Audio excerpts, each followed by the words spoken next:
towards. Yeah. Aww. Oh, I'm sure we will learn very, very soon.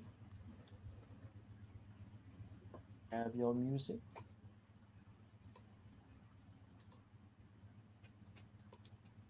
Brooke, so you have the girly pop battle playlist. Do you have like regular playlists? That's Or do called you my just character do whatever? playlist, and also I'm about to take a call. Hold on. Okay. Yep.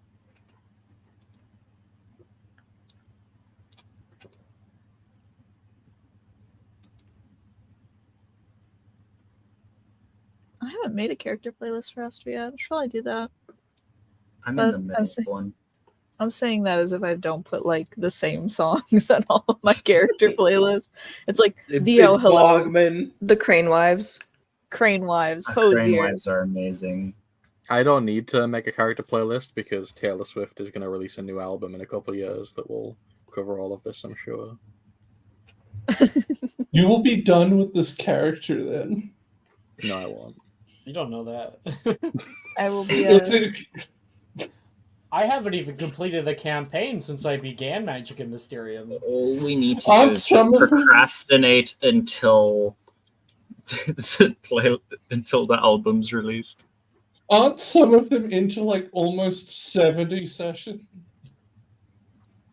Yeah, I'm working on my 70th session on Thursday, so tomorrow. Nice. How are you not done? I remember you telling We're so us about close. session 69.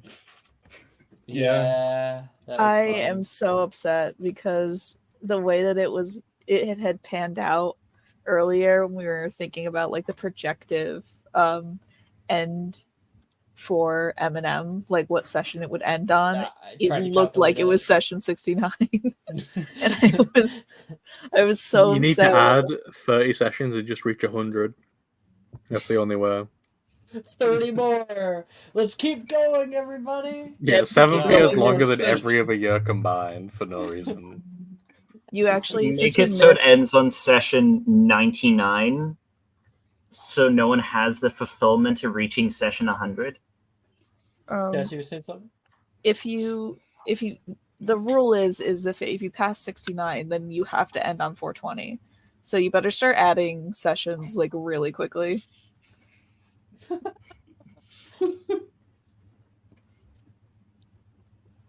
Those are really stupid. Well, yeah, after you finish the Magic and Mysterium campaign, then that's when you start the Cats of Hogwarts campaign, which then goes for 300 sessions. The Cats Oh, of Hogwarts. I think we It's can just- find like a Warrior Cats like fan made system. Just use that. All I'm imagining is this is just literally you get to pick a cat and you just get to hang around Hogwarts. That's all this is. That's all it is. That's the entire Once you- campaign. Once you finish Hogwarts, you then start again from the beginning, but as owl or cat, just like one of the animals in Hogwarts, watching all this shit happen. Just like it's now from the perspective of the owls. If we did do a Cats of Hogwarts, we'd have to have like owl type characters and like a like a local like groundhog or something. And a toad. Like one Yep, and a shot frog. where everyone plays a chocolate frog and we have to see how long we can survive. Everyone was That- born 5 minutes ago. Okay. Let's begin. Let's do it.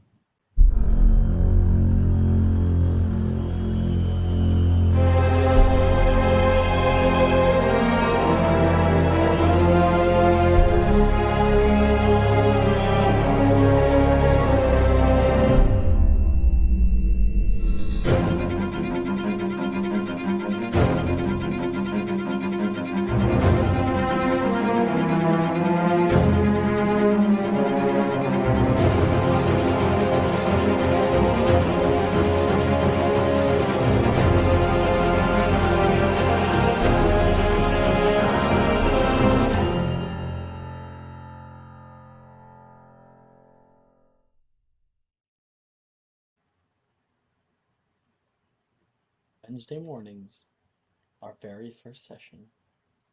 Let's get right into it. No one could ask for a better day than today. The clouds that so often accompany London's skies have cleared, and a warm light is coming down from above. You all stand in the leaky cauldron. An odd, bumbling man seems to be counting kids in your group, and another one standing next to him turns around. I think we got them all. I think so. Yeah, 14? 14? Well, everyone, gather up. We've got plenty to do. You all look up to see the kind-faced, blonde-haired man wearing a comfortable flannel shirt, dissimilar to many of the people you passed on your way here. Muggle Studies Professor Milne, the letter calls him. The letter that you guys received called him. This is what he looks like.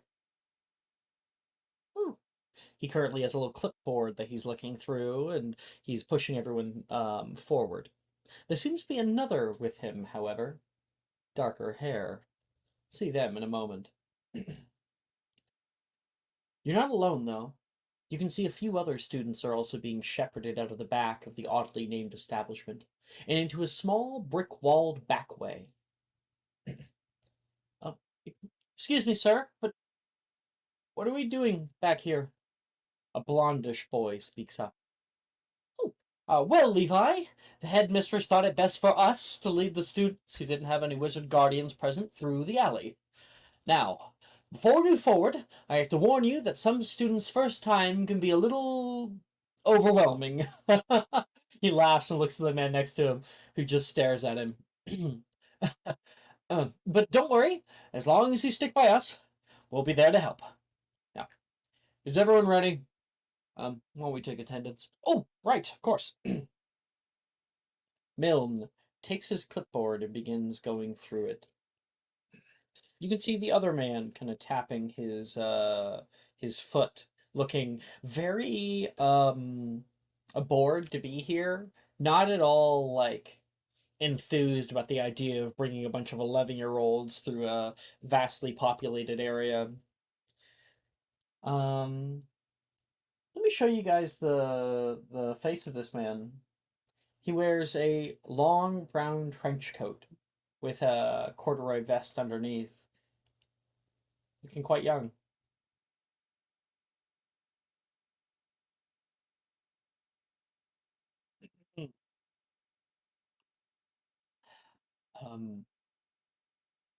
Looking down at the list of names, he starts looking over them.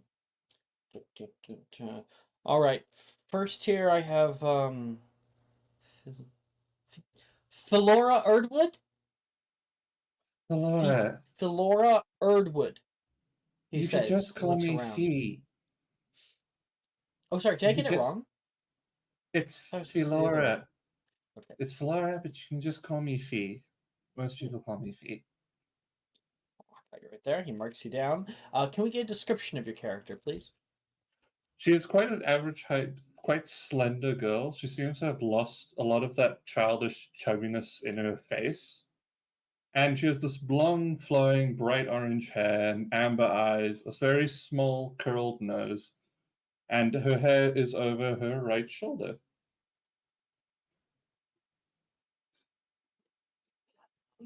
And he looks down at the clipboard here. Oh, and looks like a Charlotte Erdwood. So she starts yanking on his sleeve quickly.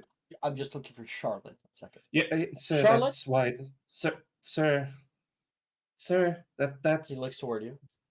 As she's actually, I actually can do the signs for that. Actually, she will go. My sister's deaf, sir. Oh, he looks around and he finds a girl that looks much like you. And he will kind of nod toward you. He'll give a little wave, and Charlotte's maybe not fully paying attention, but you see the wave. Charlotte, could you please describe your character? So Charlotte looks almost identical to her sister, but has a bit more of the chubbiness, wears her hair like on the other shoulder, and is just currently staring at the clouds. I've got this, and she throws something at her and signs, "We're taking attendance," and points towards the professor. Charlotte will just sort of like get a bit shocked at the thing thrown at her, and will just wave embarrassed. Yeah, Milne smiles with a nod. He's able to mark you off. Levi! Oh, right, I saw you earlier. And I can show off their art. I guess all of us know these characters, so I don't have to show them. Great. Juniper? Here, Professor. Red hair, large braid. Alright. I got another pair of sisters. Looks like. Esther and Elaine? Esther and Elaine Frost.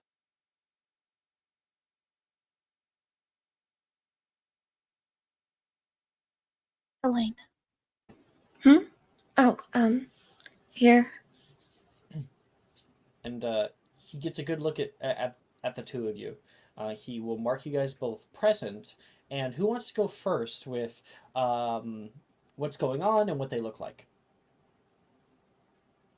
I guess I could go first. Esther is about average height. She has very deep, dark red hair, green eyes, freckles. She stands a little bit taller than, like a teeny bit taller than a lot of the people here. She looks a little bit older. And she is currently like trying to fight to get her hand free of the death grip that her sister has on it.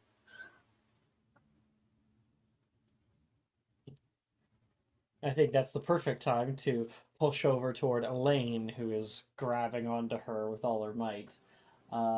Elaine, let's get a description. Yeah, Elaine is kind of a little bit above average height for her age. She has very long, not unkempt dark hair, but definitely not fully brushed through. She is currently gripping Esther's hand with one hand, and in the other is haphazardly carrying a rather large-sized rabbit. It's a lion head rabbit, black in color. It's just kind of swinging there. She'll every so often like take a glance at it to make sure that it's not falling out of her arms or uncomfortable. She has very pale skin, kind of like sprinkled with freckles a little bit here and there, but they aren't super noticeable. Her eyes are a very deep shade of emerald green. She's kind of very nervously looking around, and once Esther like yanks her hand out of her grip, she is immediately like messing with her hair or her outfit or whatever to keep that hand occupied. We just gotta throw something into character art because when Milne looks over toward you, a big smile comes over his face. He goes, "Oh, who's this little guy?" And he goes over to give him a little scritch.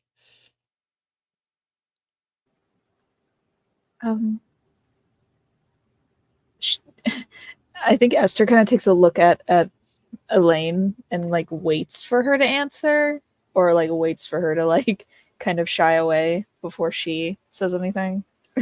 Yeah, Elaine kind of like tenses up when he comes close to her and will like scoot over towards Esther. Milne His is someone name's to pick up on that, so he would back off. his name's Constantine.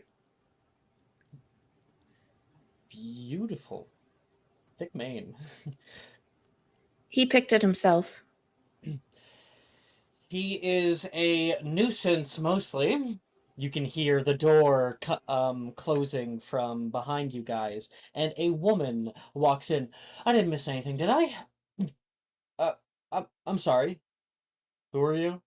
The other man, as we all know to be Darius, speaks up. Who are you? She looks at the group of kids from all around, and I have the art for her. Oh, Margaret. Good to meet you.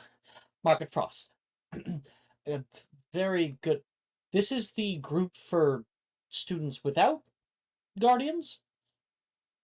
Oh! I am such a klutz. I must have misread the letter. Sorry. We're not going to get kicked out, are we? No, no, Milne says. You're just fine to join us. Oh, good. And I'll throw her art up. Do either of you want to give her a description? Past the art? You're the one who made it, Jess. Okay. So Margaret is a semi tall-ish woman. She has got fair skin, kind of like these sort of amber-colored eyes, the same kind of deep red hair that's pulled into a messy bun, and it looks like she she's a little bit flighty, a little bit scattered, but she looks. You see that she has kind of a strong disposition, um, and she'll probably like wander over to her kids. Around them, from behind. Mhm. Just pretend that we're not here. Keep going. Right. Who's next? You want to do it? No. Darius says. Okay. Macy. Macy Stickle. You see Macy staring up at the sky. Macy? Someone pokes at her. Are you Macy? Huh? What? Are you Macy Stickle? Who's asking? Me. The Muggle Studies professor. Yes, she says with a smile. Okay. And he's going to mark her off. She's standing next right now to Charlotte, and you see Charlotte kind of drifts off and looks at this cloud that's in the air that looks so much like oh, it looks like a flying Akami, kind of spindly, very odd shape. Okay. He keeps going down the way. Mm-hmm. Darcy. Darcy Collins. And here, Professor. You see that girl with bright white hair behind you. He'll mark her off. And then call upon. I have a Cassian Blackwood.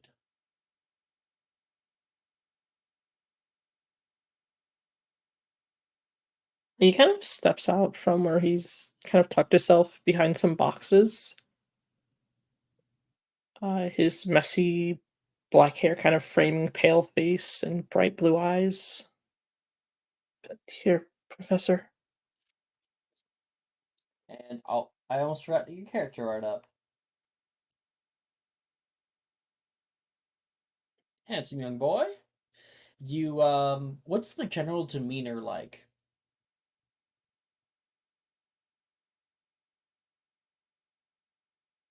Uncomfortable. As soon as he says here, he kind of ducks back. A little shy. So I didn't quite see. Oh, there you are. He'll mark you off. Keeps going. I have a. Oh, I hope I get this right. Calpurnia. Yeah. Hello. How do you pronounce your last name, dear? Is it Liancourt. Lioncourt or Liancourt. Liancourt? Liancourt. Wonderful. He will make like a little note of that on the thing. And while Calpurnia, the spotlight's on her, let's show off her art. Give us a Yeah. description. Calpurnia she has like violet indigo hair, almost gemstone like blue eyes. In terms of dress right now, she probably has her outfit says that she wants to talk to people because it's very like she has a nice shirt and a backpack that has like a scrawling of like vampires or people too in like painted lettering.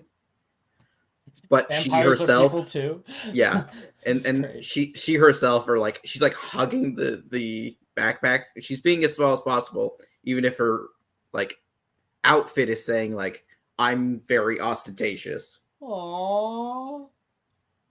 That's so cute. Okay. You're marked down. Looks like we have one more. Esme. Here.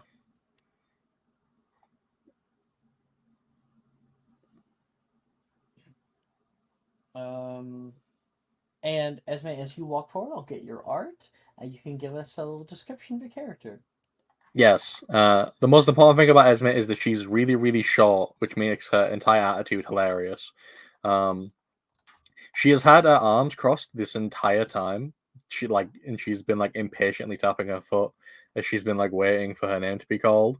In general, she's just been like staring straight forward, like not looking at the clouds, not appreciating anything around her. She's just like very focused on getting this done. Yes, she has long black hair, and she is just as evil as you'd assume, which is to say, she is a teenage girl. Not yet, actually. Well, So, you know, preteen she's then. 11. Even more evil. Truly. Thank you. Mhm. Are we finally done yet, or what? Can we get going? And that looks to be about everybody. Don't forget about me, Dad. A young girl speaks out as she peeks out from behind the professor. Don't forget about Sadie. The other man says, like I would, Darius? No, of course. There you are, dear. How could I forget about you? Well, good. Let's get going, he says toward Darius, and he nods. Let's get this done and over with now. And Professor D, or currently going by Darius, he taps multiple bricks with the butt of his knuckle, or with his wand. Tap, tap, tap, tap. And the brick he touches quivers. In the middle, a small hole begins to appear. It grows wider and wider, and a second later, you're facing an archway large enough even for a car. An archway onto a cobbled street which twists and turns out of sight. This, says Darius, is Diagon Alley. You watch on in amazement as the group steps through the open archway. The Frost's mother has a big smile on her face, looking down at her two little girls. You stagger through and watch over your shoulder as you see the archway shrink back into solid wall. The area is packed with every manner of odd character and item. People scatter around the area like ants, gathering supplies and trading coins. The sun shines brightly on a stack of cauldrons outside the nearest shop. Cauldrons, all sizes. Copper, brass, pewter, silver, self-stirring, and a collapsible, says a sign hanging over them. I think you'll be needing one of those. Class 2, if I'm not mistaken, Darius says. All your materials I believe Darius should have. And Darius pulls out these little pieces of paper, hands them off to each person. And he goes to hand one to Margaret, and she goes, "Oh, no, have right here." She has her own. He folds it back. looks down at the Esther and Elaine and walks back.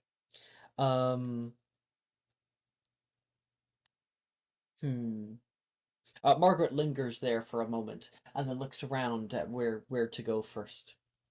You guys all look over your supply lists and let me send you your supply list.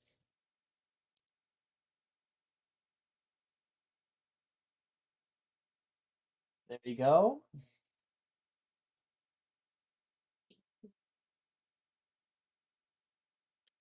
One moment, please.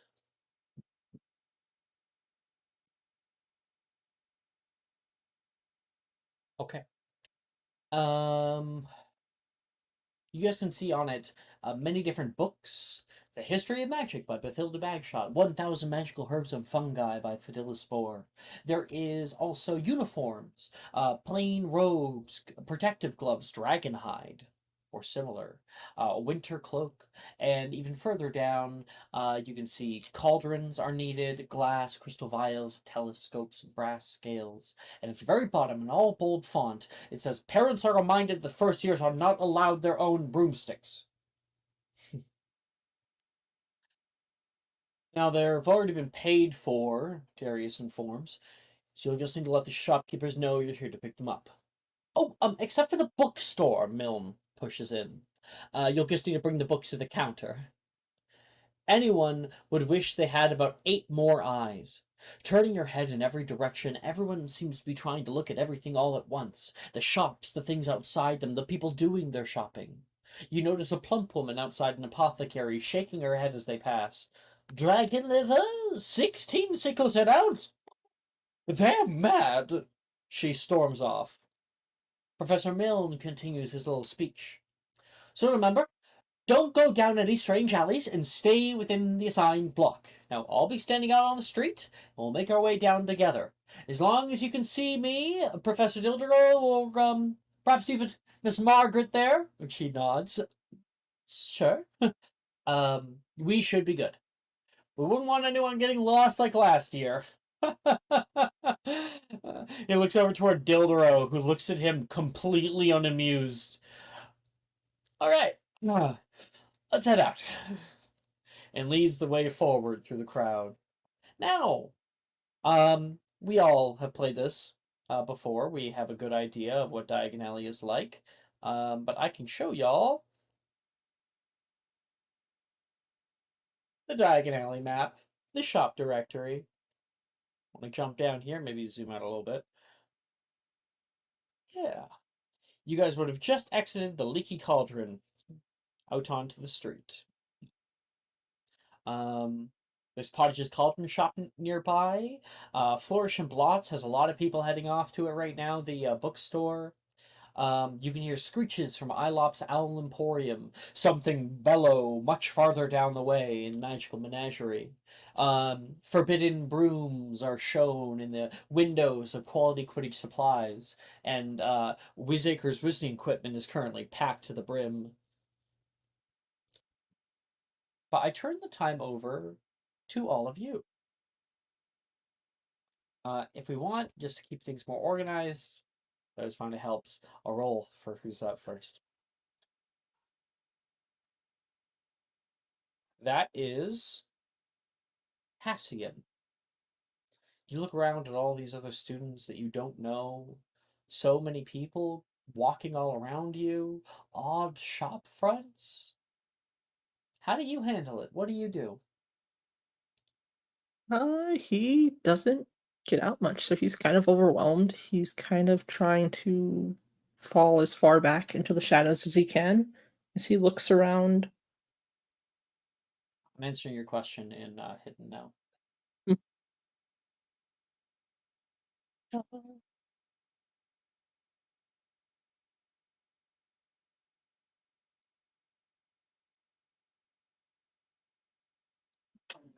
Yeah, he would kind of try to escape to the closest shop to him, heading into the cauldron shop. Cottage's Cauldron Shop. You got it. I just like to get like a mark of where everyone's going, and then we'll start organizing scenes. So we got Cassian, Pottages. Let's see who is next. Elaine, your scene is up, which probably ends up being Esther's as well. Yeah, I think Elaine's just following Esther around. Right. So I love a description of the demeanor and really like how attached you are at Esther's hip. When she isn't holding Esther's hand, she is holding Constantine really tightly to her and is at least brushing shoulders with Esther.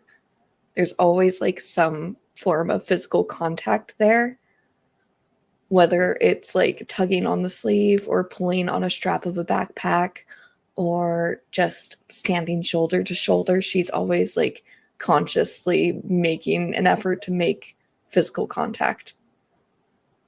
Thank you very much. That was a really good description. In fact, inspiration. Thank you. Esther. What are you doing then? Elaine is always attached, as always.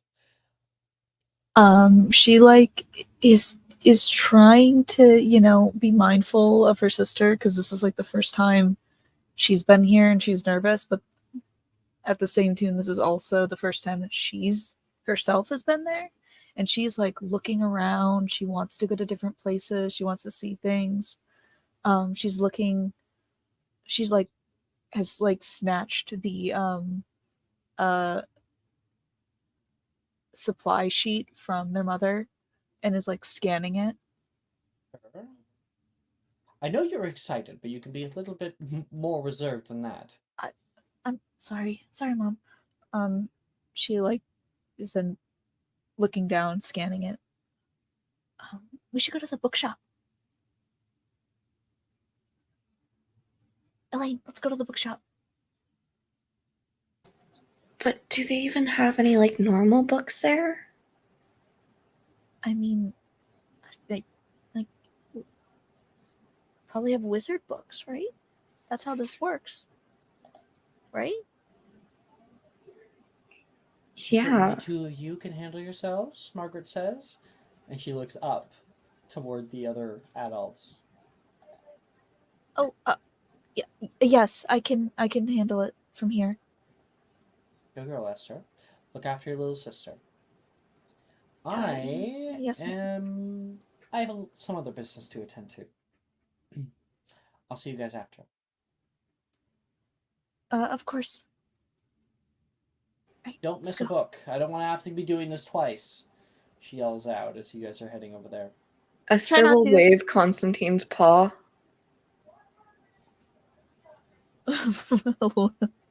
Just little paw. As you you wave it and you look away and are being pulled away, Margaret goes,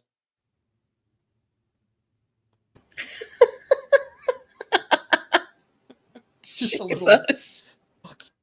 That fucking thing is so difficult to look after. Always causing trouble. Yeah. He's just a baby that's been alive for like 11 years. Yeah. Okay, so Elaine and Esther are heading down there. Let's see. Philora. You She and would- Charlotte. She would just sign over to Charlotte. She would have her arm like hooked with Charlotte so she could have her hands free, and just kind of pull on her a little to get her to look in her direction, and just sign at her. We have to get the, and then she missigns and does bones for Dad. You know, the order of bone for Dad and us. I think you're getting confused. It's a book. And she goes. She looks down at her hands is what she's doing, and she goes, "Yeah, book. We need to go get those books that Dad ordered. They should have 4 of them."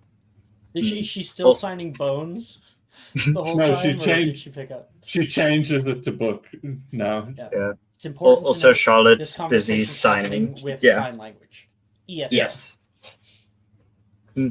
So Charlotte doesn't say anything, just looks confused, and then is like, "Do you mean book?" Yeah. And she just looks at what she was doing for Bone and is like, yeah, I'm still mixing them up. But we should probably go to the book and looks around for the bookstore point and goes, yeah, we should pick those up at least before maybe it gets even busier. You see some of the other students heading there now.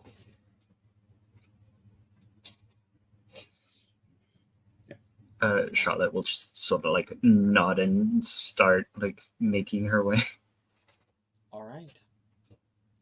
Ba, ba, ba, ba, ba, ba. Calpurnia.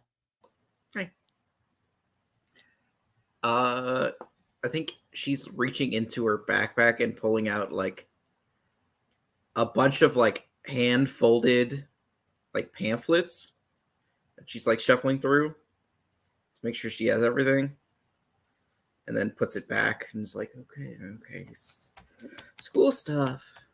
Esme, you can see Calpurnia doing this shuffling nonstop.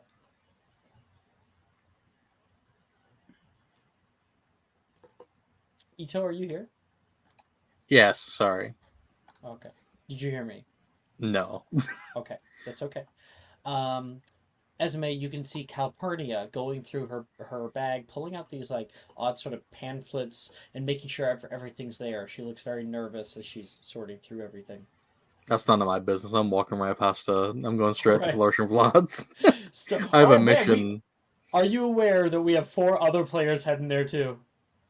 It's I was okay. aware. I just, Okay. you know, you got to get the books. I think it'll be Absolutely. funny. Clubhouse. Book I'm club. not playing a also character have- that would go to Nocturne Alley, so you know. I it's mean, everyone you else's and I fault. do have something else we would want to try and do. We Book need to club. lessen that load.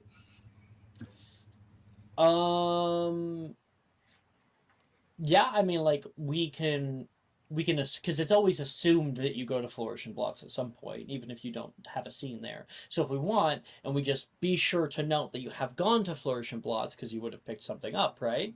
Mhm. Yeah. Where do you guys want to go otherwise? I think you do know where else we want to go. Not fully certain. You have to message me or tell me. Do you want to do that one, Robin? Do you want to try? Nah, you do it.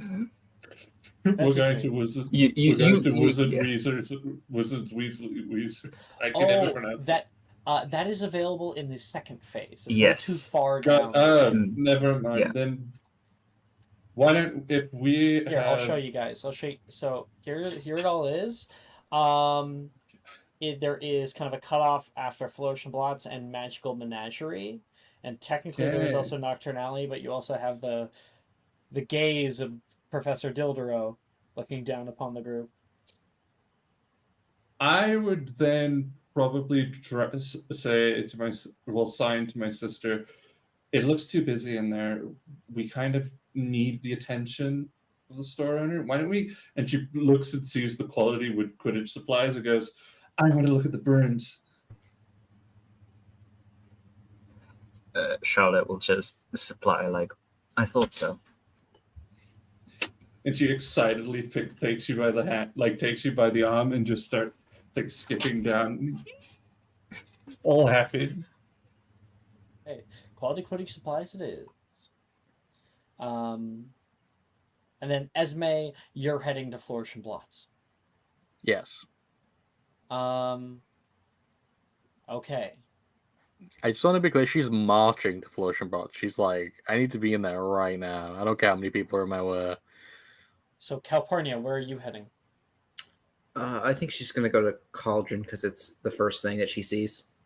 Absolutely. Okay. I have the scenes now. I'm ready. Calpurnia and Cassian. Upon entering Pottage's Cauldron shop, you're greeted by the low, harmonious hum of simmering magic in the air, a testament to the vital role these vessels play in potion making. Cauldrons of all sizes line the shelves and floor, from tiny ones fit for a pixie to massive ones capable of brewing a giant's concoction. Iron, pewter, silver, each exudes a different aura of robustness and charm. From the back, the clang of a hammer against metal echoes out. Ting ting, ting ting. It is telling you of the craftsmanship happening just beyond view. It's all in the cauldron. You can hear the shopkeeper at the front remind a customer, and he gives their cauldron a quick pat and sends them on their way. Nearby, a girl about your age looks out into a glass case, mesmerized. But before we get to that, Calpurnia, you walk up and are like entering the store, and Cassian has slowed down in the entranceways, is looking around, and when you try to get in, you guys get like kind of uncomfortably close together, and Cassian, you realize, oh, there's someone, I'm blocking the doorway, and you move off to the right hand side. You see each other. Sorry. No, sorry. Shouldn't have stopped in the door. No, it's fine. She's gonna reach into her bag for a moment and be like, here. She's gonna hand over a pamphlet with a little business card, like stapled onto the front. Which I actually have the business card that I'm gonna put in character art.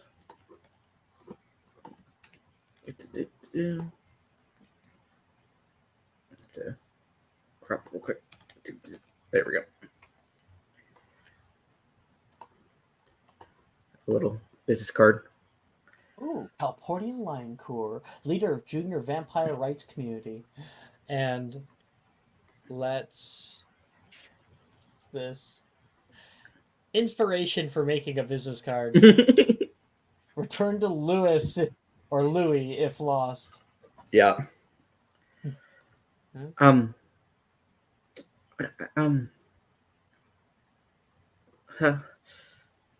You can read that if you want. It would be nice if you did. Yeah, he's got the fatal flaw of reading everything that crosses his sight, so he's like nose deep in this pamphlet right now. What's the content of the pamphlet? What is it? It's like a history of the discrimination that vampires have dealt with over like the past 150 years. There's like a timeline With like on it, personal, with, like yeah, it's like a timeline with like it's written like a clock basically. So it's like that, and then they're like personal like statements from her parents of like what they had to deal with. It's all handwritten. She made them herself. Aw, that's cute. Cassian, this is very intricate, very detailed, and at the end, it has like what's it? An address for you to write back to like write about your support. Mm-hmm. The address is on the card too. Are all of them really pushed out of Wizarding London like that? They were before. I mean, it's a little bit better now, but we're working on it. Yeah. Where I am. How did you get to know so much about them? Oh, my parents are vampires. You hear that, Mara? Yeah, he kind of looks over. I guess they aren't as bad as everyone assumes then. No, they're really nice. I mean, they have troubles. Everyone has troubles, but I like them. You'll have to tell me more about that. I don't know much except what I've read in books. Oh, they're not that scary. There's a lot of myths and stories and stuff, but that's not true. I mean, they do drink blood, but that's about it.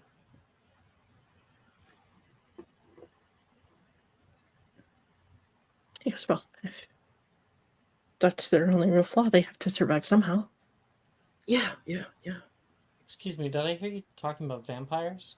you can hear a girl about your age walks over from like a little glass case. This is, of course, Drusilla. Their dark hair up in two puffs. Yeah. Sorry. I'll pull out another pamphlet and hand it over to her. Cassian like clutched his tighter. She takes it. Did I hear your parents are vampires? Yeah. I mean, I was adopted, but they're my parents. Oh, I thought vampires couldn't have kids. No, they're both Sorry, men, so I don't think they can have kids in the first place. Nosy. I'm being nosy. It's No, it's fine. It's fine. I'm Drusilla. Nice to meet you. Hi, I'm Calpurnia. Cassian. Oh, that was your name. You're so quiet. Cassian? Most people call me Cass. I apologize for my intrusion. She says. No, you're not. You're not intruding. I mean, I was just giving a rundown of the history of vampires. Are you two going to Hogwarts, perchance? Yeah. I mean, I had to do some work, but yeah, I'm going. I guess I'll see you there. Yeah. And you can see behind her something pops up. Oh, I missed it. What was She that? walks back over toward the glass case. You guys walk with her. It's one of those new collapsible cauldrons. Oh, You can see a small shimmering, a cauldron folds itself down into a small shimmering disc. Watch it go back in, but you have to wait for it to pop out. okay. We can wait. What? No, it pops again. Oh, mother! She missed it again. Oh, whatever. Wish I had the money for that, though. How much is it? You look at it down, it is 8 galleons. Oh wow, that's expensive. Yeah, a little too rich for my blood, unfortunately. She says, looking down at her coin purse. And with money bringing up, everybody gets to roll me a d12, and that is the amount of galleons you currently possess. I can't wait to be poor again. 1. Yeah, Elena, your character must have spent it all on something else. Don't worry I about mean, have it. you On the seen pen- the on cost printing of costs. I spent it on my printing pamphlets costs. Yeah, Printing costs these days. yeah. because I had to print the business cards.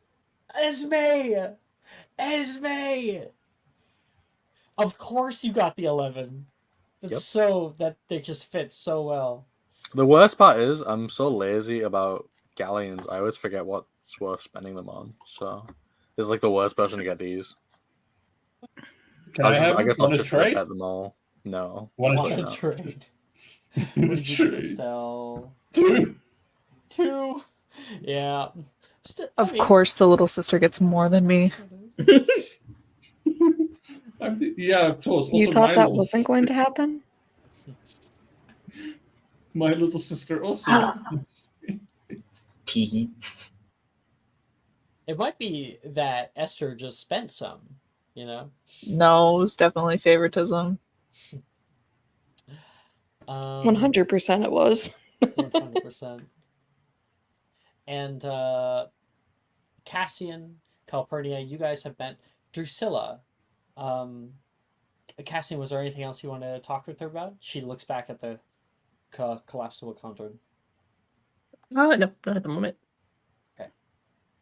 You guys head up both together and see that man with a long white beard. And says, "New students. I'll get your names." Calpurnia Lioncore? Have a right here. Yeah. Class 2 pewter. And you? Cassian Blackwood. Drusilla Pruitt. Pruitt? He looks up for a minute. She gives him a look like, please don't make a big deal of this. Alright, I have it right here. Let me get it for you. You can hear him go out into the back, and she says... Actually, a second later, he comes back, and he's carrying 3 cauldrons. Need some help with that. Gosh. Boom. He slams them down onto the counter. Old dog still learn new tricks. These are yours. He starts handing them off to you guys. When Calpurnia lifts hers up, she like tilts forward from the weight.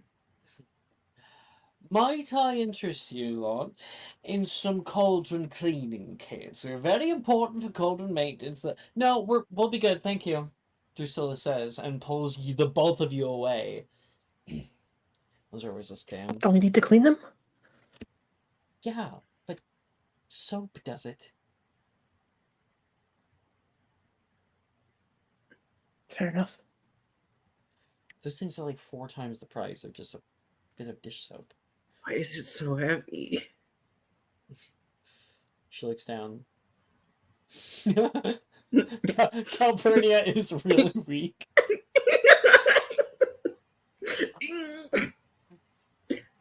And you guys get out of there. Okay, I think Drusilla will say, it was nice meeting you two. I'll see you both on the train. Yeah. And she takes the pamphlet and like shakes it. Thanks. Yeah. Just contact the address on the back. Straining. Straining. The exertion in your voice, it's killing me.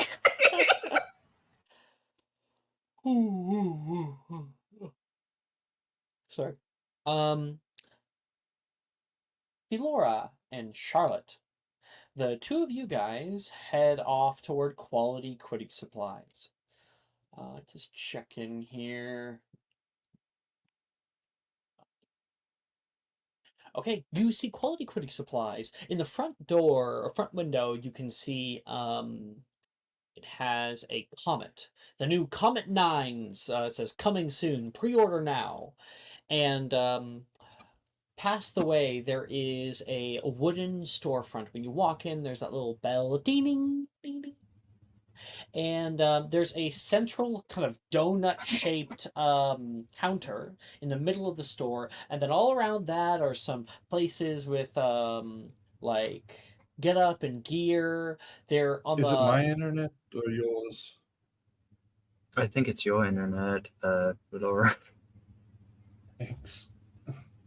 On the left-hand side, you can see brooms that are put together. They mostly sell Comets as their main source, and then they also have some clean sweeps for the everyday user.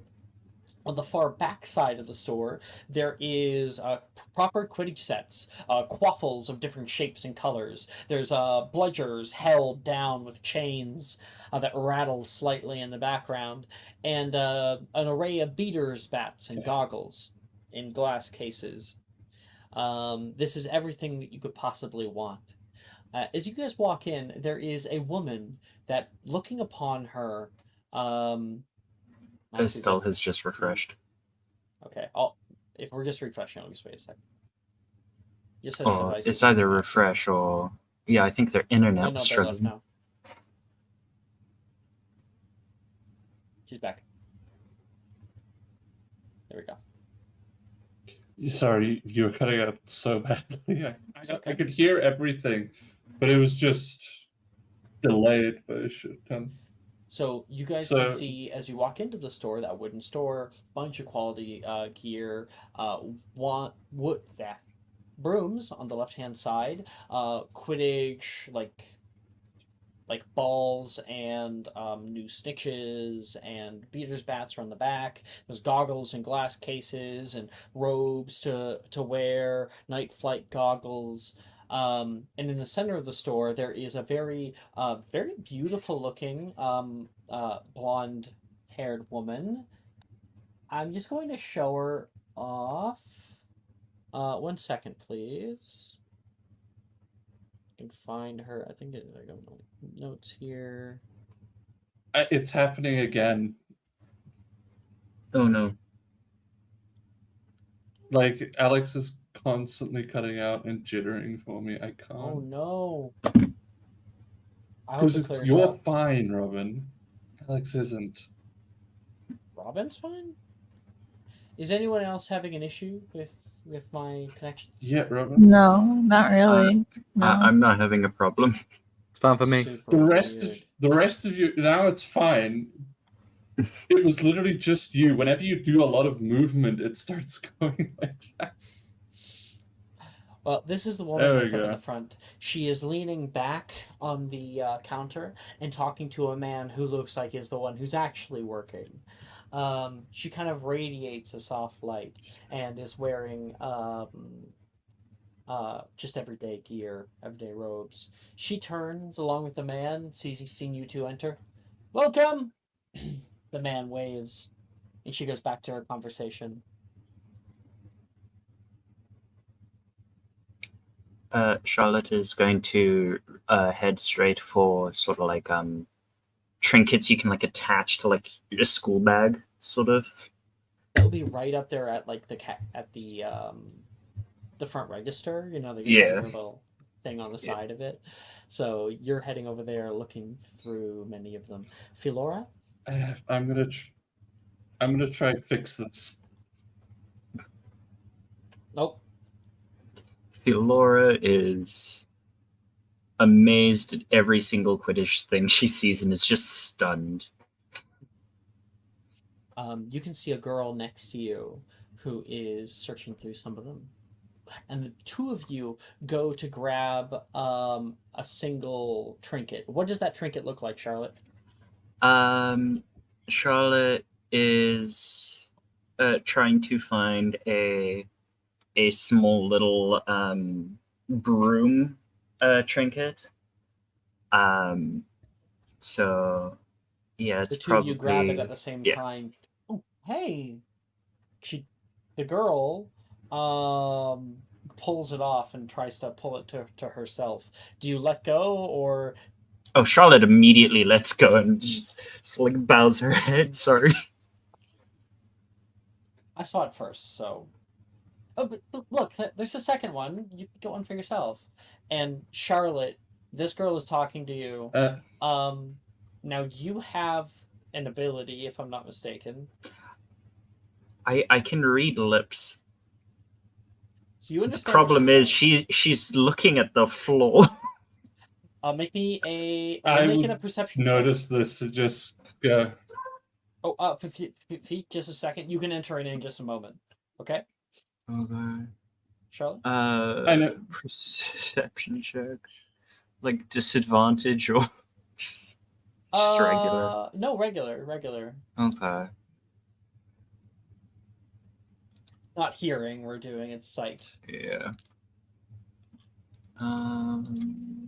Okay. I pressed the button. It didn't. It's not sending the roll. Huh? Let me refresh the website. Yeah, refresh maybe.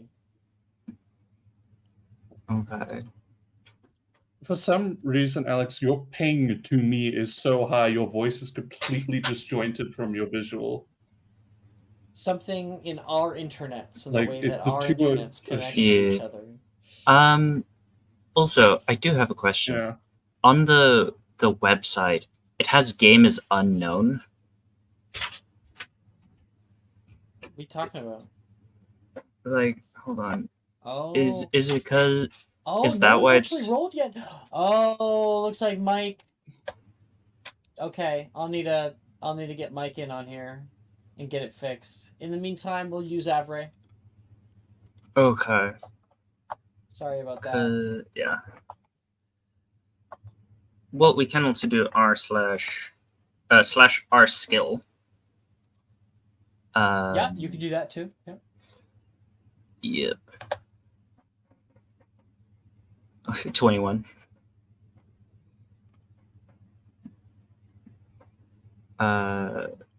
Yeah, Charlotte will just Oh, sort yeah. of like notice she's speaking and just looks up,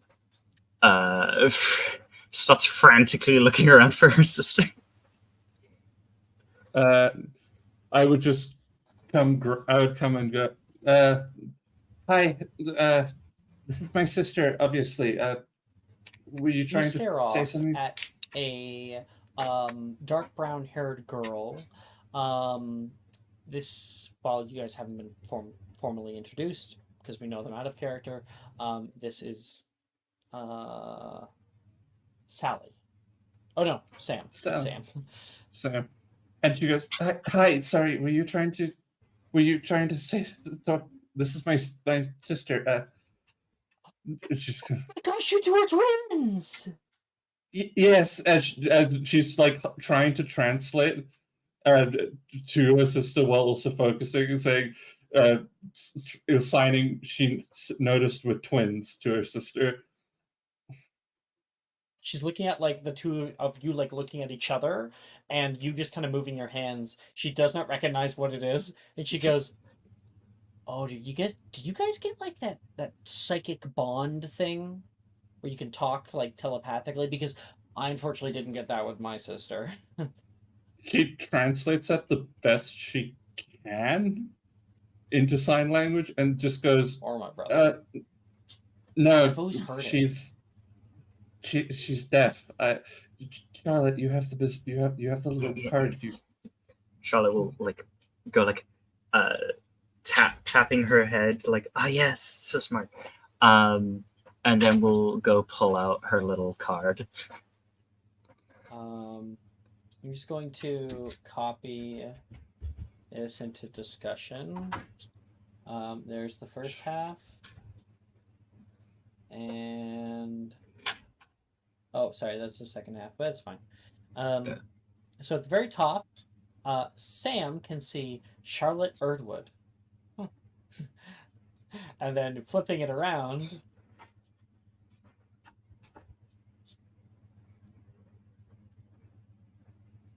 oh, and I assume you're Fee then. I'm Philora. Sam, it's nice to meet you. And you as well. Sorry if I was being rude. And I assume you could read her lips now. Yeah, Charlotte will sign to Fee to say it's okay. It's fine. She's fine. And she signs quietly. Do you want me to tell her you can read lips? She'll get You the wanna hang keep of it it secret? eventually. Okay, we're keeping it secret. Fair enough. Sorry, the you- dogs are being super annoying. Yeah, and she just looks at Sam and goes, "Yes, we're twins. Actually, it wasn't a surprise to our mother, but our dad really did get quite the shock." Well, it's more common in wizarding societies, I hear, than muggles. I'm actually a triplet, so Oh, then where's your other sisters? Logan's around here somewhere, and I think Sally's over in That's an odd name for a girl. Logan. Oh Yeah. no, Logan's my brother. Oh, I am so sorry. Sorry, I didn't mean to. No, we're fraternal. Uh, And she says my brother's around here somewhere. And I think Sally went to the ice cream parlor. Maybe he went with her. You two are Hogwarts students, aren't you? Erdwood. Where have I heard that name before? She kind of looks. It's is she gonna make a history of magic check? Or She can, yeah. Oh, she gets very high. Doesn't help. It might help. Oh, is it not a wizarding name? It's It's a mother's not. name. It's our mother's maiden name. so I think she is puzzled by it. I swear I've heard it once, and she did hear it once, very, very long time ago. Something was being discussed at a large social gathering, but it was only one time, and she's not able to find it. Oh well. Yeah, it's our mother's name. It's she was really insistent with our dad about keeping it. She always tells the story. Oh. Charlotte, looks like we're going to have matching jangles. I wanted the little broom because then you can have a broom beneath your broom.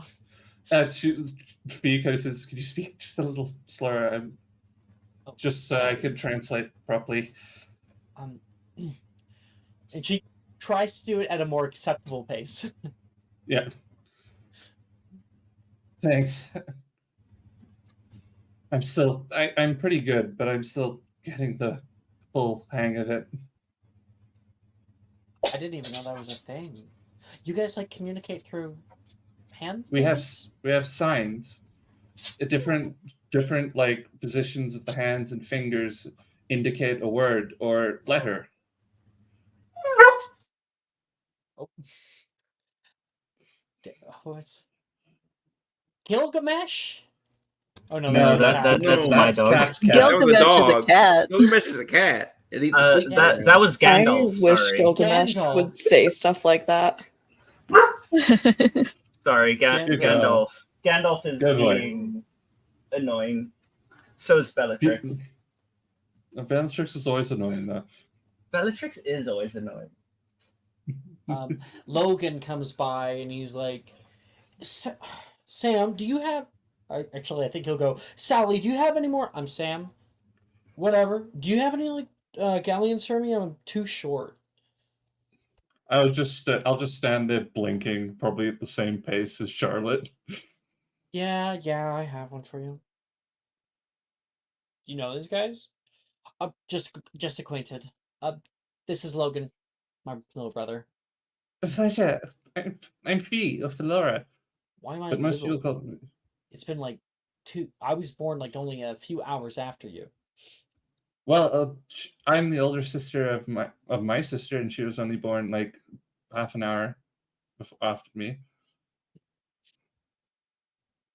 And I'm guessing you won't let her forget it either. Never. Charlotte slowly nods. Logan kind of sees the two of you, notices quietly that you're twins, and is like, all right, this is too much estrogen for me. Thank you. Takes his gold pieces and heads back. What, he doesn't like girls? It was just a few years back that he wouldn't play dolls with us anymore. Brother still loves playing dolls with us from time to time. I'd love to meet him sometime. And you should. He'll be. You should be joining us next year. The two of you guys are able to become acquainted with some of the Peels, although you haven't met Sally just yet. Meanwhile, yeah, I got all that. Okay. Meanwhile, over at Flourish and Blots, and I have to really quickly go to the bathroom. I'll be right back.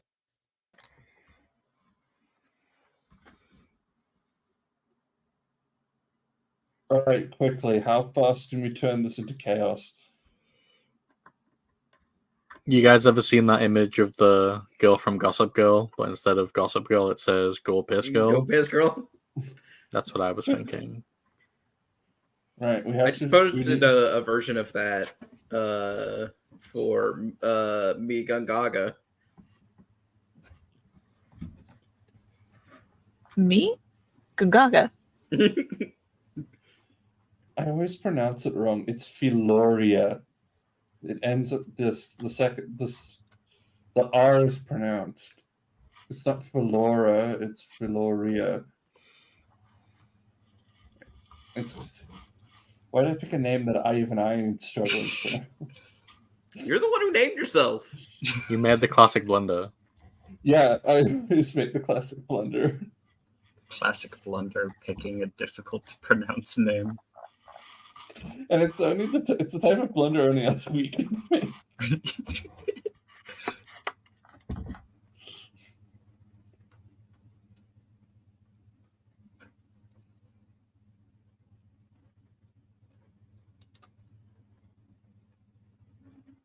Back.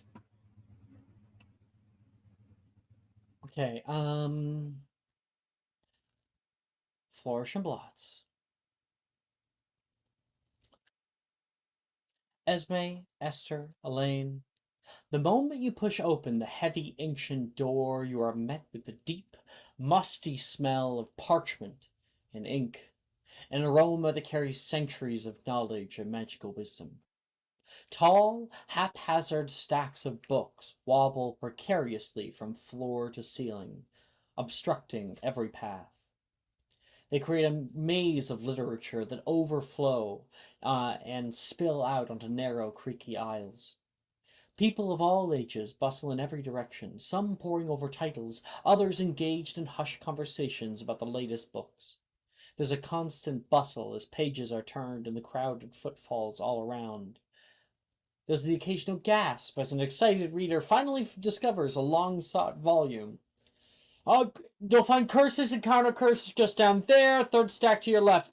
Please don't crowd, calls out a frazzled-looking clerk pointing toward the labyrinth of literature and customers. It looks as though you're going to have to fight to find your books in all this mess. And, Esme, kind of blocking the path directly ahead of you, you can see Esther and Elaine are talking about their plan of attack. Okay, so like, I think you should try to get up onto the second floor. You can fit by, right? But Constantine will get squished a little bit. He's a durable rabbit. We've like dropped him before, and he's been fine. He huffs. Exactly, thank you. Now he just has an attitude. I think you're enabling him. I'm not enabling him. He just doesn't like crowds. Well, wait till I tell Mom that you've been overfeeding him carrots again. He's getting round. Don't tell Mom. Esme? She's already walking past. Excuse me. You have to push through the two of them. So Esme is cutting through both of you. Hey. Excuse me. No. And she just keeps going. Esme looks back. No. How rude. Don't start a fight. Don't start a fight. Don't start a fight. Don't start a fight. And she like turns back to her sister. Do you think all the wizards are rude like that? I don't know if we should really be here. I mean, there's no other school for us, right? We just have to do what we have to do. So We could go to the public school. I hate every person who mows their lawn today specifically. Hearing the buzzing going past. The lawn must be mowed. It is time. It is the time. We lost Mara. Oh no, not Mara. She'll be back. Hope we find them soon. I don't think that's an option. It didn't seem like it was much of an option for us. It should be. Ellie, we have to do this, okay? So the least we can do is like kind of work together. You have Constantine. He's never strayed you wrong. I don't know. One time he made me like dig up all of Mom's roses. And she got really mad at me that one time. You're the one who dropped him near the rose bush. But he really wanted them. I don't know what he wants sometimes. I don't. I really don't think that you should be putting him near Mom's garden. He likes to look at it sometimes. Sometimes he happens to eat them. He happens to eat a lot of things. He has a very wide diet. I think we better start cutting him. He's like 11 years old. Going on 12. He needs to cut back. I don't know how much longer he's going to be around. Elaine will like hug Constantine tighter. Ellie, Don't say that please. in front of him. He can't understand me. He's an animal. He's Ellie- going to lick Elaine's hand, comfortingly. Oh, Okay.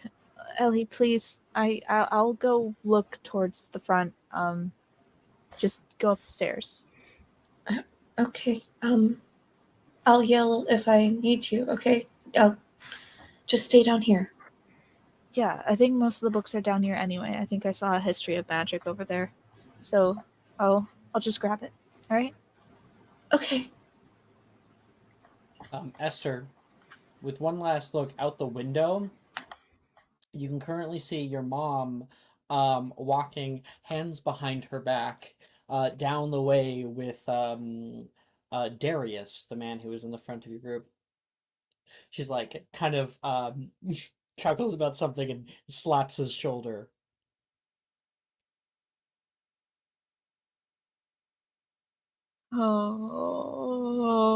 Can I make an insight check at advantage? She's Yeah. your mom. Could be funny if you don't. If you fail If it. if I fail, it's like, I'm sure it's fine.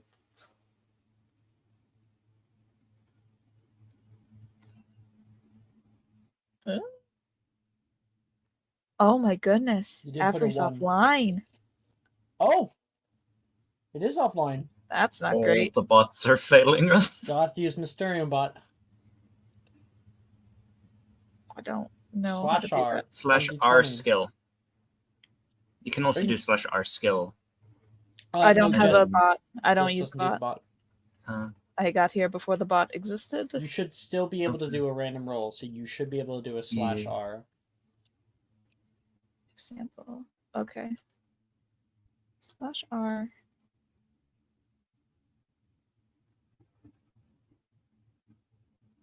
Like that. Okay.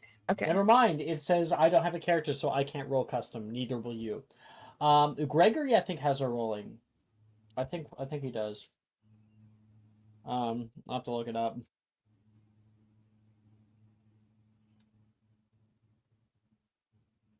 Oh no, that's not luggage.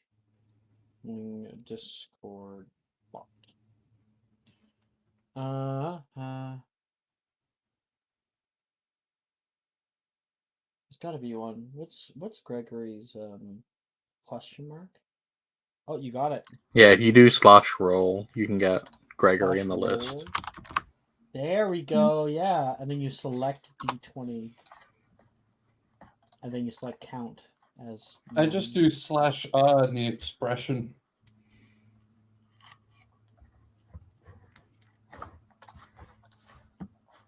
That would be a 9 total, so no. No. You look at that like, oh, she's making friends, and you turn back around into the storefront. Mhm. Okay. Up ahead, Esme, you're looking for your books. I want you and the Frost sisters to please make me an investigation check.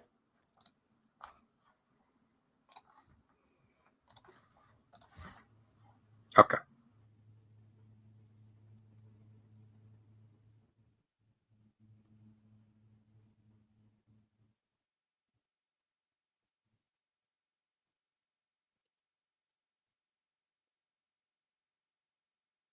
Oh. That's a natural 20. Oh, damn. It doesn't give me a glowy, but I didn't add a count Yeah. to it. But it's fine because it's a flat roll. Cool. Just one moment, please. Yeah, look.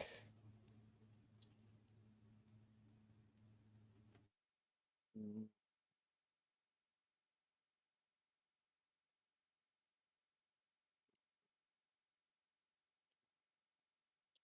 Okay.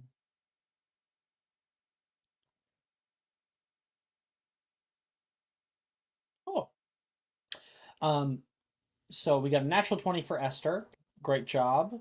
Elaine got 12. Yes. Okay. And then Esme, you got a 13. Yes. Okay. So Esther's able to kind of help out her sister. Esther, with an actual 20, you fly around the way. And Elaine, you're surprised by your sister's eagle-eyedness. She's able to pick out The Dark Forces, A Guide to Self-Protection by Quentin Trumbull, which you've been looking for the last 15 minutes. She picks it up first time that she walks past it. Oh, right here. Pulls it down, hands it back to you.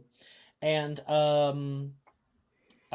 very quickly, Elaine, your cauldron is filled to the brim with all your different books. Magical Theory, A Beginner's Guide to Transfiguration, 1000 Magical Herbs and Fungi, Magical Drafts and Potions. Esther, you see her kind of wipe a bit of sweat from the right-hand side there.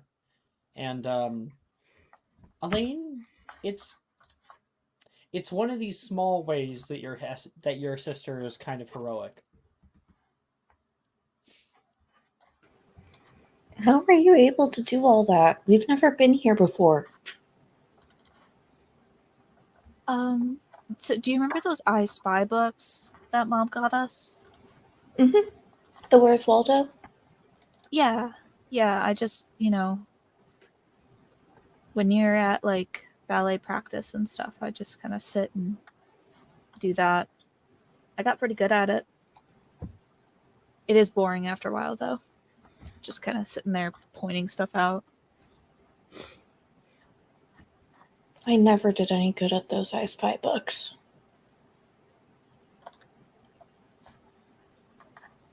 I think you just need to.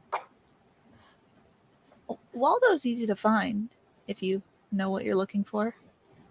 Everything in Where's Waldo is red and white.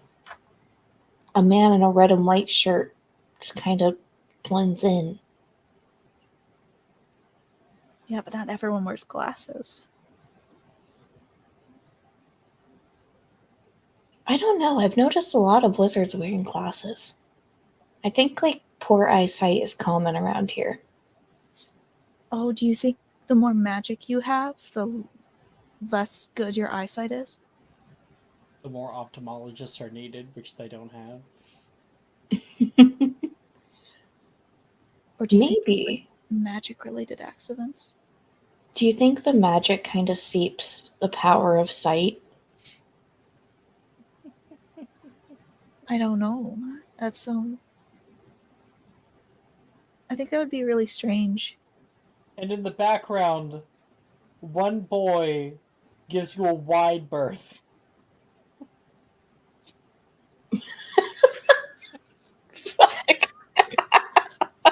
Did you also forget? Because I forgot. I did. Didn't realize? Really? I completely forgot. That was Esme's territory. I was like, oh, all right, whatever. Wow. Well, while that's happening, we just so happen to find a scene with one such visually impaired person. Because Esme, you have been trying desperately to find all of these books, and it is so annoying. The workers here do not keep them in like a proper order or even a proper organization.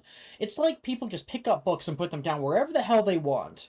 Like, you find magical theory underneath of how to charm your own cheese. It's chaos. It's crazy. And as you look around the store with in your frustration, just as you're ready to give up on your last 3 books, something good hits you from behind. Ow. Someone groans behind you. Esme is going to turn around very slowly. Like her back is like up, like she's in a cat that's very startled. And you hear a voice of a blonde boy with hair in front of him. Terribly sorry. I'm just trying to find my way to the back. They said they had books on special order, but I'm kind of wishing that I ordered from Obscurus Books now.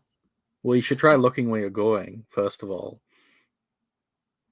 You don't happen to work here, do you? And I can't exactly help that part.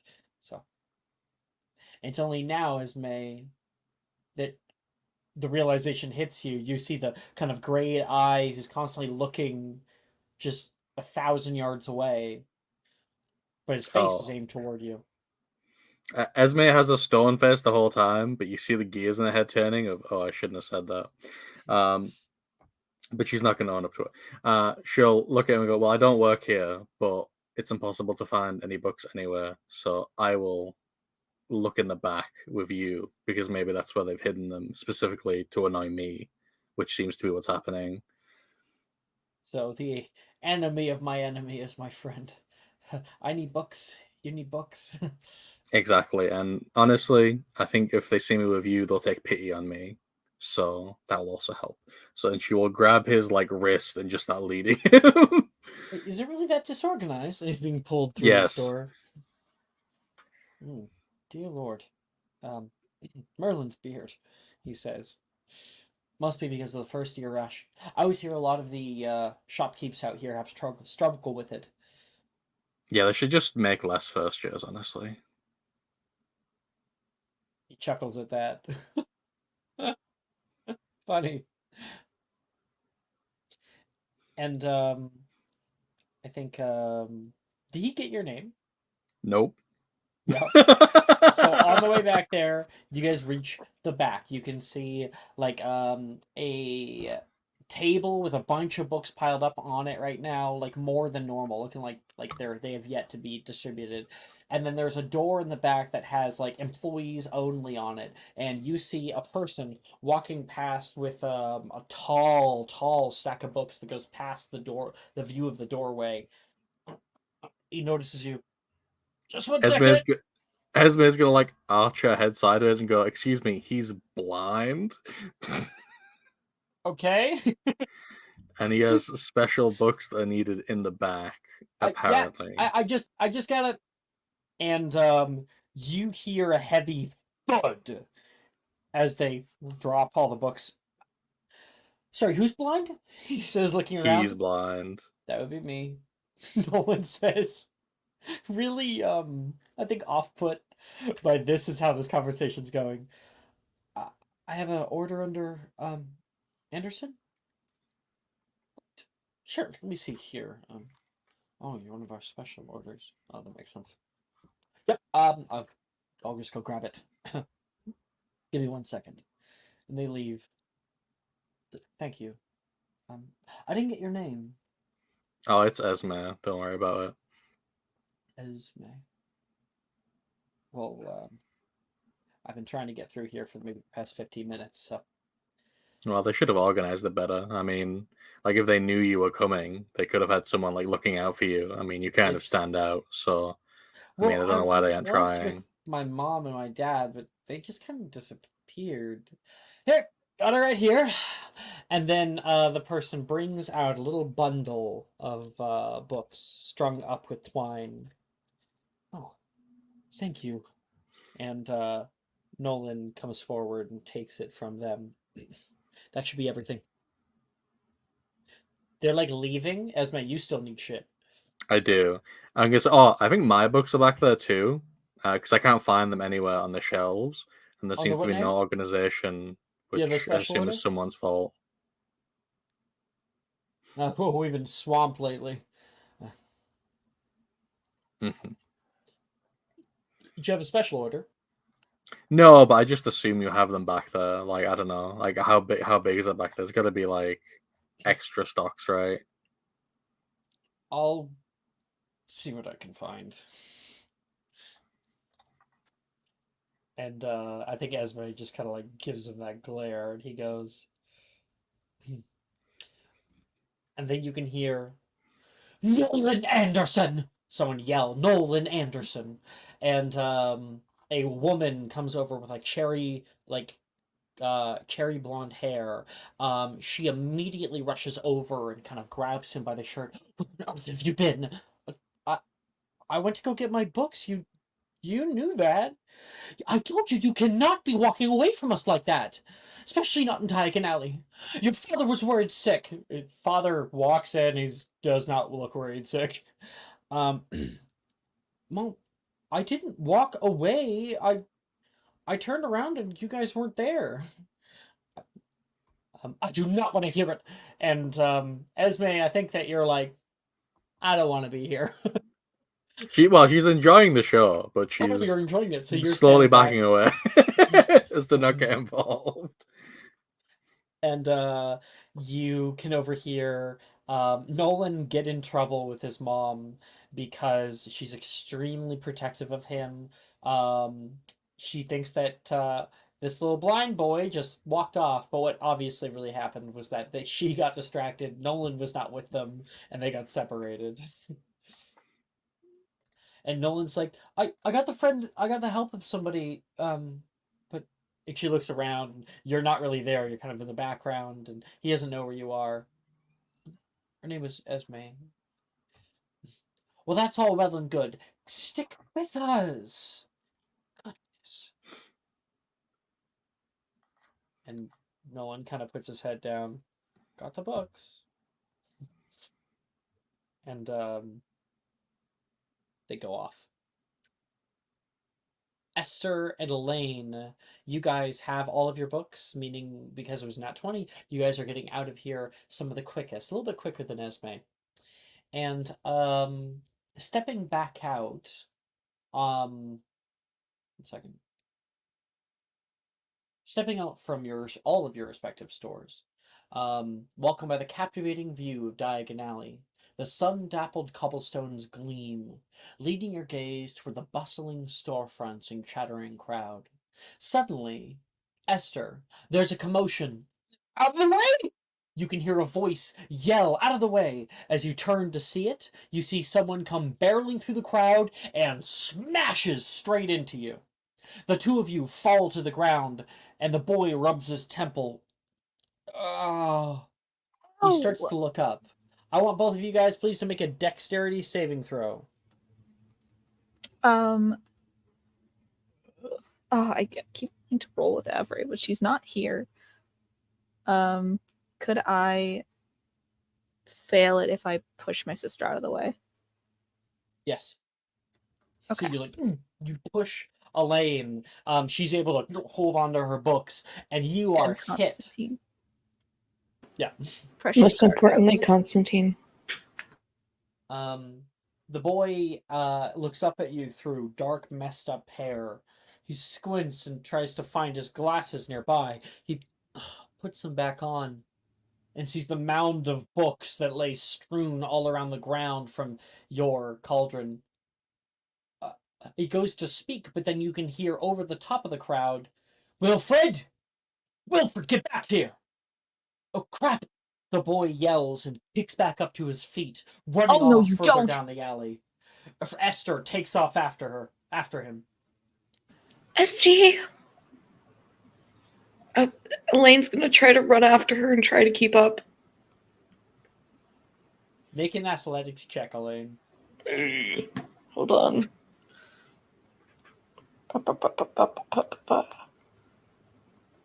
Wish Avery was here. I miss her.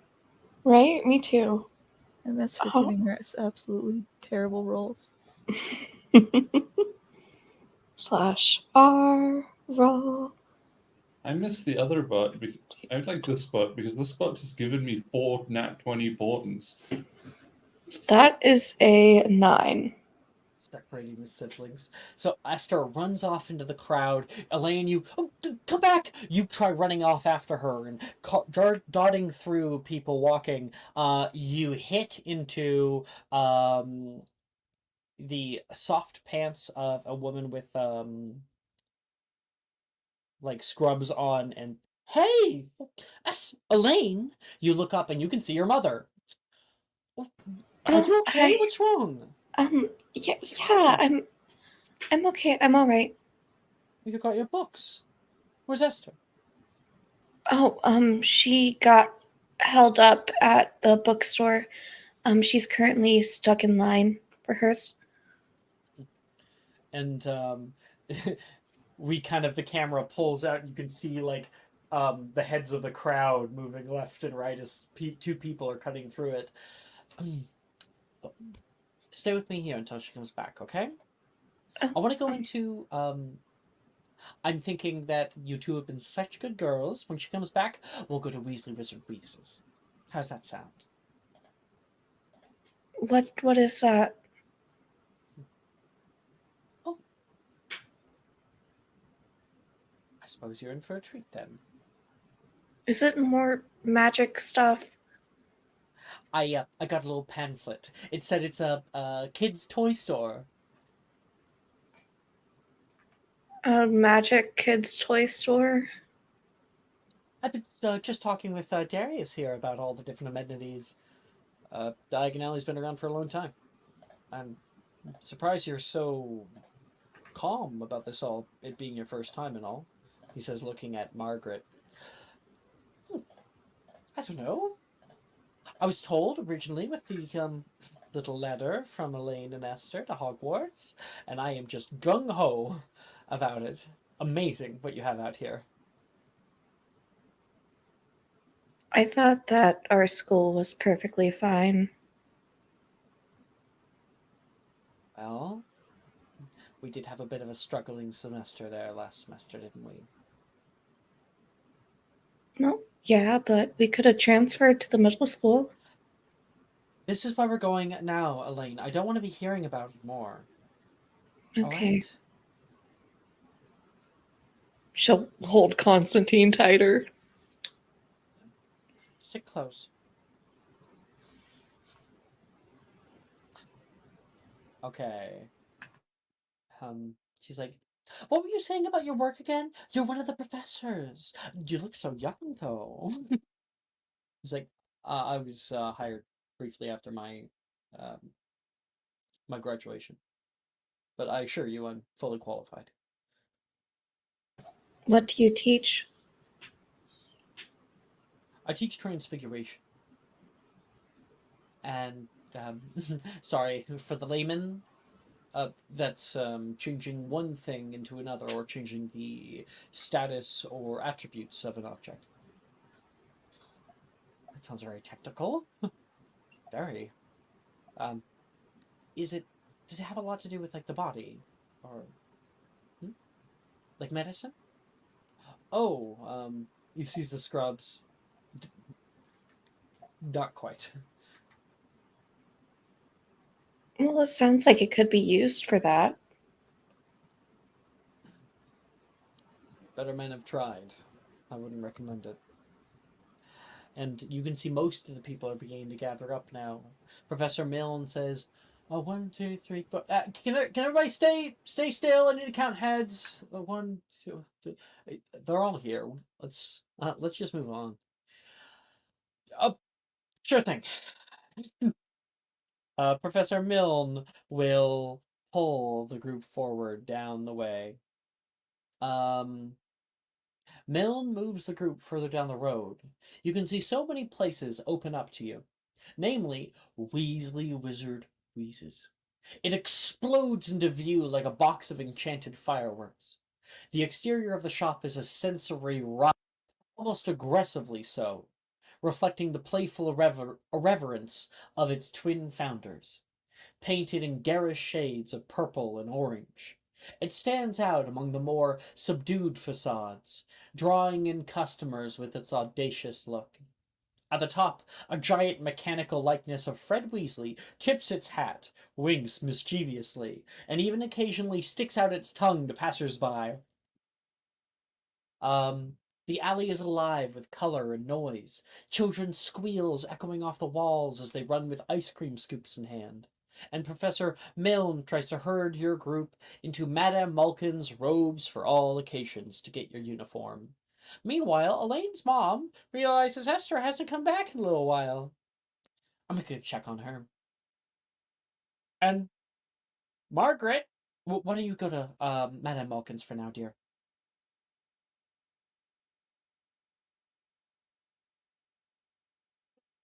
I don't know if maybe Elaine's at work. She goes back, figures out that Esther is not there anymore, gets a little bit worried, but also gets pissed. And she is out looking for Esther. That is parent energy right there. Worried but angry as hell. Mm-hmm. It fuels us. All right. We're on to phase 2.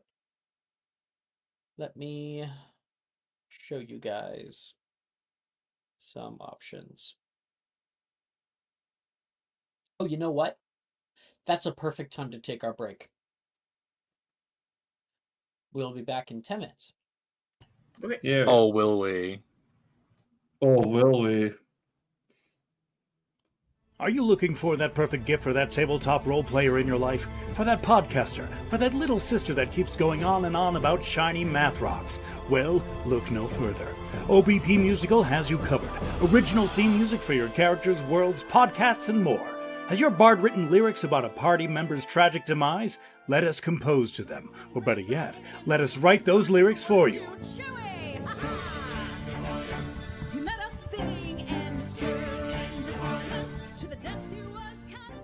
But the goodness, no, greatness, doesn't stop there. How would you like a cast member of Les Miserables, Disney, or Come From Away to sing your pieces? Oh, you bet you would. Fully orchestrated cinematic pieces. Pieces like this. Who'd rise to meet the call, who'd fiercely face the danger, be a hero to them all. For the hordes that people We have 8 vocalists, 7 composers, 2 lyricists, and an admin team ready to take your request. For as low as $60 US, you can get your own musical theme. OBP Musical, making fantasy a reality.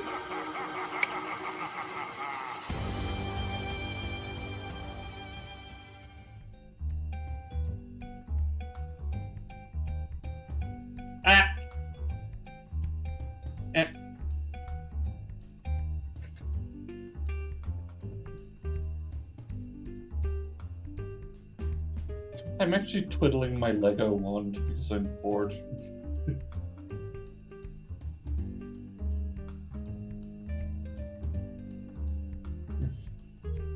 You want what?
Hello, everybody. We're back.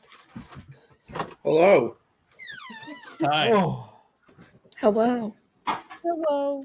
Oh, whoa. Oh. Bless Hello. you. Ah. Bless you. Say thank you for once. Say it. Say it. Roll a Do it, persuasion Alex. check. You won't.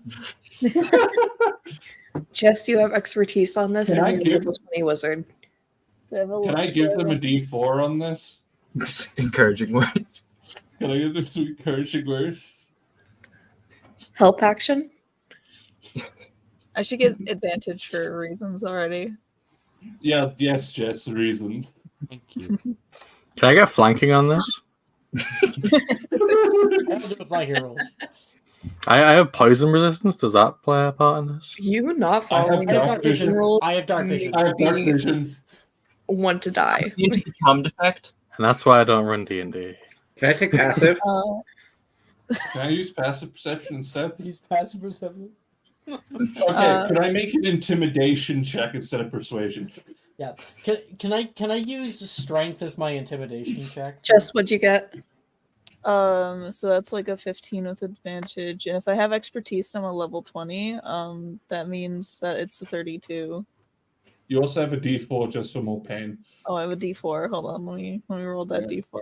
Give me. I give you guidance. I give you guidance. I personally find it funny whenever someone's like, "Can I use strength as like my intimidation check, or strength should be strength intimidation should be strength based?"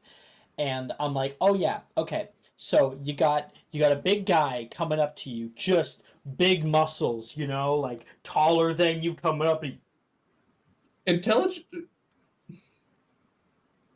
I am Can't so even glad I can't hear you. it's too high." Oh, I was Yeah. like, "You guys better skedaddle."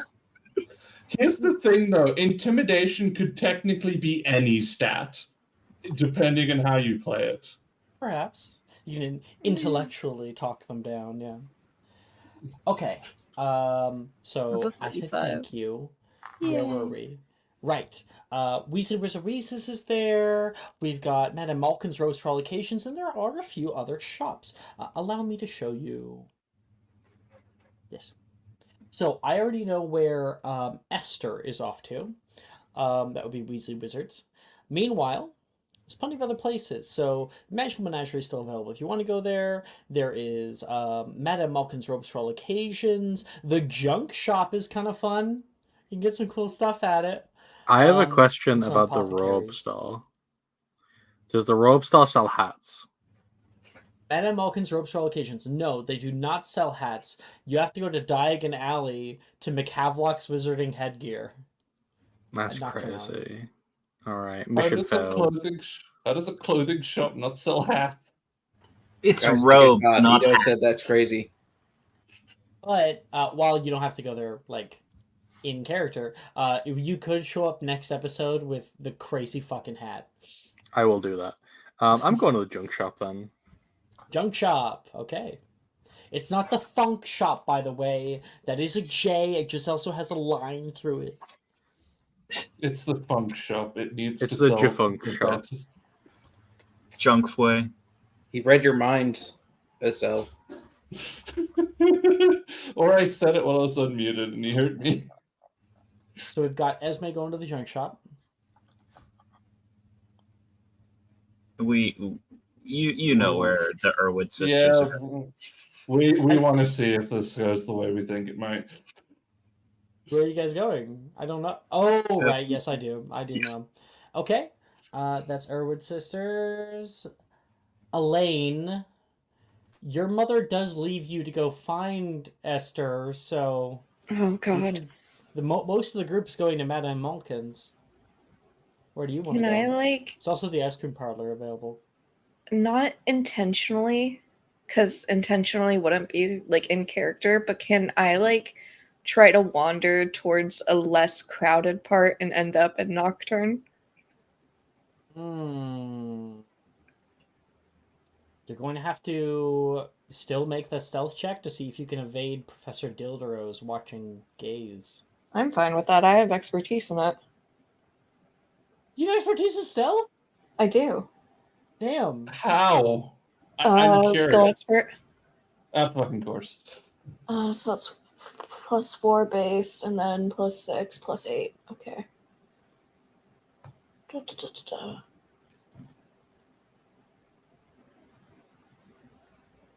Mhm. 18 +8, so 26. Versus Professor Dildero's 21. Congratulations. Okay, you go a little bit further down the way and end up at this four-way intersection on the corner of Sugar Plum's Sweet Shop, a bright pink storefront. And you start just kind of wandering, and she wanders to the right-hand side, and then the camera would like zoom in upon the thing she didn't see, which is like a hand sign pointing down that says Nocturne Alley. Where are we heading from there? Just a little added narrative. I think Constantine probably looks at the sign as she's walking by Fine. and is like, Go on. wait a second. Doing that thing where bunnies try to run while they're in your grasp. Yeah, she's like, stop it. Don't do that. It's fine. We'll be fine. Can I head to Borgin and Burke's? Yeah, you just saunter down that direction. Okay. Make me a magical creatures check. Really quick. Oh god, See okay. if you can handle him right now. Constantine, please don't embarrass me. 7. Okay. Constantine bites your hand Oh. Ow. and you reactively let go. He flops down to the ground. And you can see him start to run around your feet. What are you doing? I know you have zoomies and it's fine. We all get zoomies. But Bashes his head against your leg. come on. Should like take a step forward. And you have him kind of biting at your stuff the whole time as you head over toward Borgin and Burke's. So we got a destination for you. So that means Esme, Erdwoods, Esther, Elaine. So we're still looking for Calpurnia and Cassian. You guys are probably still standing next to each other or near each other after your initial meetup in Pottage's Coffin Shop. Do we want to? I don't know. Do you want to ropes or? Actually, I heard there's this really nice music store around the corner. If you wanted to go check it out. Sure. Yeah. Okay, I want you two to make me stealth checks against Milne's perception, which is not as good. All right.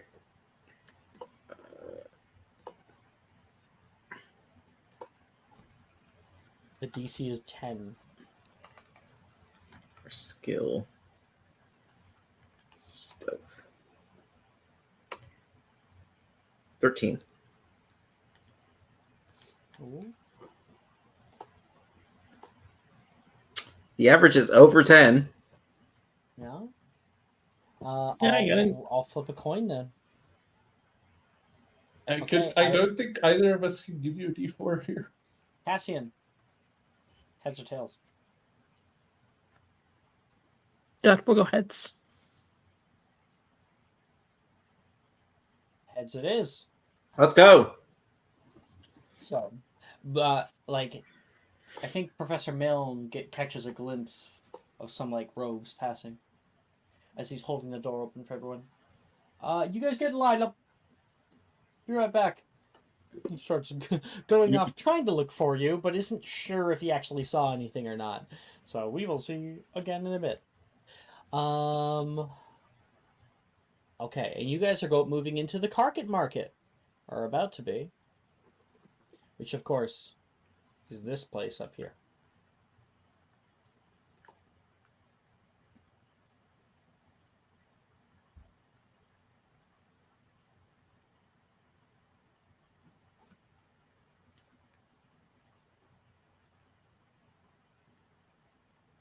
Just reviewing something people sent me.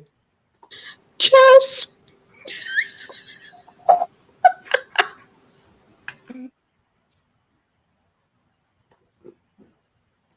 Anyway, sorry. We'll have to share that later, another time. Okay, so Nocturne Alley, and we've got Carpet Market, and we got Weasley Wizard Beast. Man, we got a lot of little places. I guess Junk Shop is first.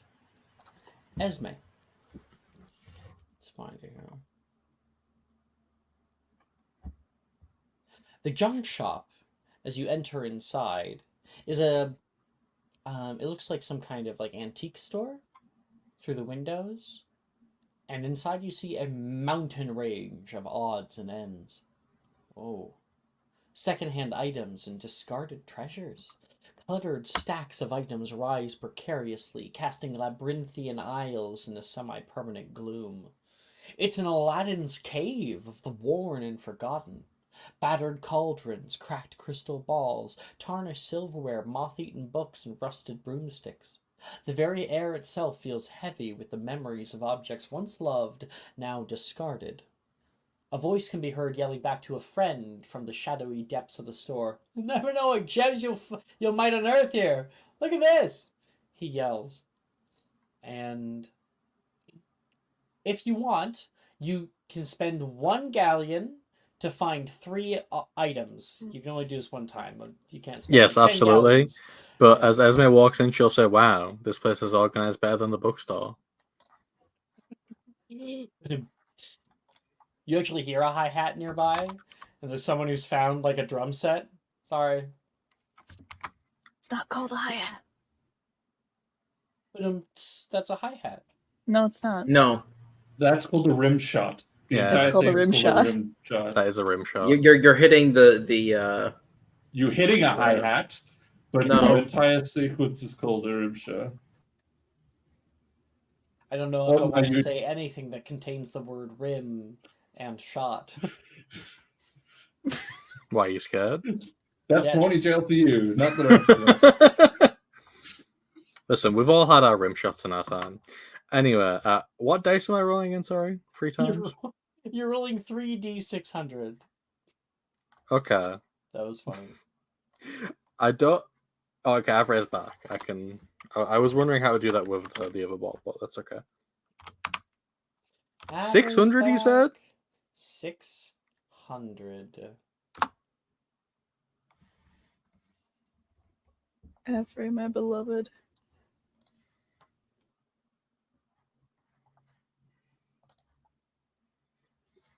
All right, I got high rolls. That must be good. No, it's completely random. So the No, lowest we have is 311, right? Yes. We'll go lowest to highest. 311. Oh no.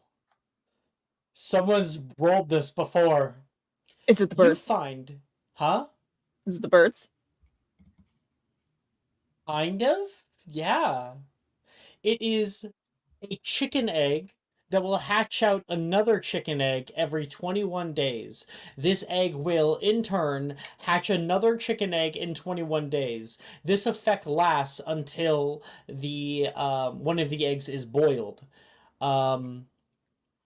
Before it is boiled, it can only be broken from the inside, so it can't even be broken from the outside.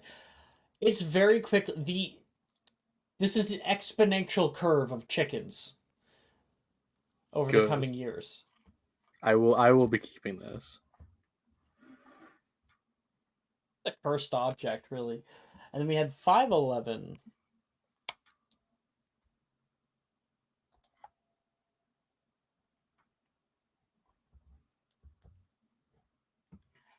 Oh.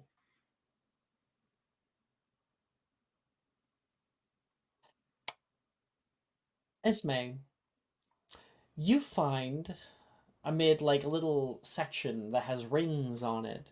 You look through, many of them are ugly or very old. You see one with this pretty gold on the outside. It has a little gemstone that's on top of it that slightly levitates and spins. Ooh, you pick that up, and the first thing you think is, this is a really nice ring. I'll definitely put it on then.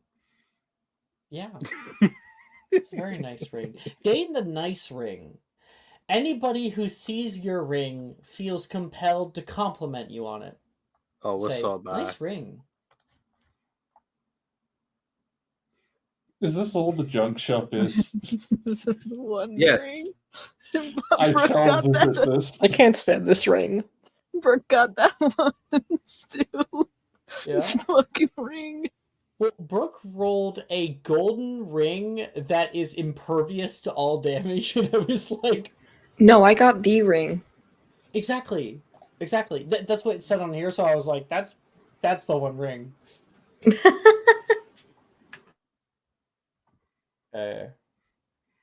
And then your last one, 517.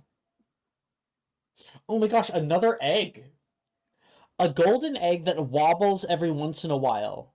After a day while attuned to it, a random pet pops out, which is friendly to the holder.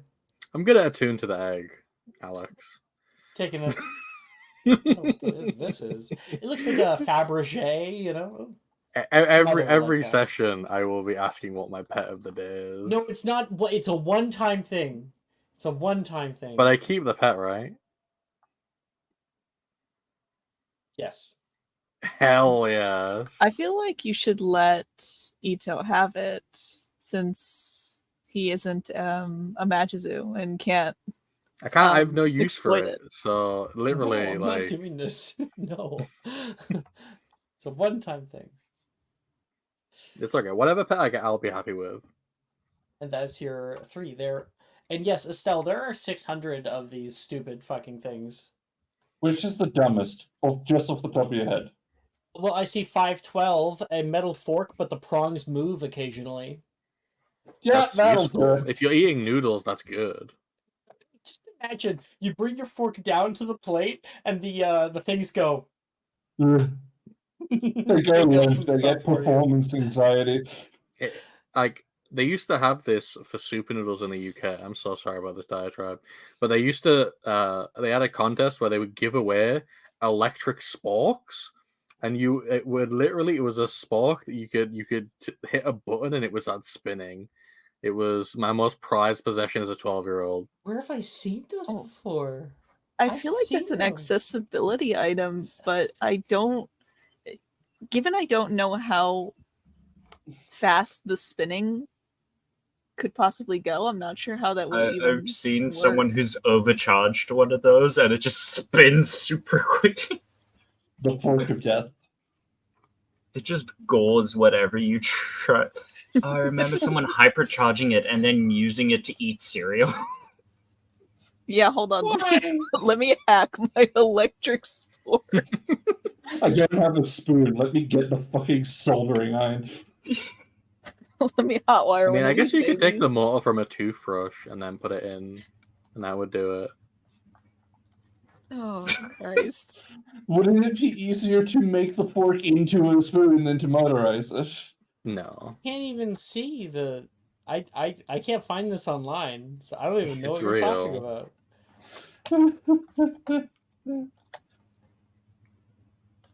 I don't know. Maybe Ito is just telling us lies. Like that one time that Australian got me with drop bears. Yeah, drop bears are You real. believed in drop bears? And for a moment, yes. they are real, just not what you think they are. Next, you're gonna say kangaroos aren't real, just because they punch people, which I find really funny. Yeah, but punch him back and then hopefully you don't die. Hmm Do we have that sort of thing, Robin? Where were we? What were we doing? Esme, that's you. You're able to get your junk. You call it junk, I call them treasure. Every time we go back to Daigon, by the way, I'm going in here. It's like this is locked in now. I'm glad I chose this. You know what? I have a really interesting idea.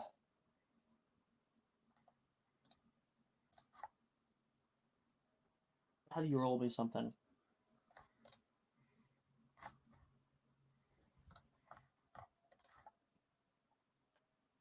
I want you to roll me 1d122. Okay. 122, you said? That's correct. I got 104. Look how high my rolls are, guys. I'm so good at rolling.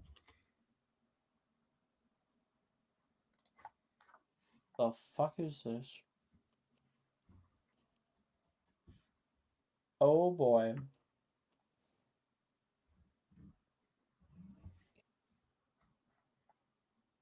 Okay. Okay. The egg itself, the golden one, is kind of like twisted in on itself. It's a very odd look to it. I'm going to put something in your hidden chat. I'm going to spoiler it. I don't want you to click it, okay? Okay. This is just for later. This is when the egg hatches and it's a pseudo dragon, and everyone's like, Pog? You get a wormling. I hope it's a squonk.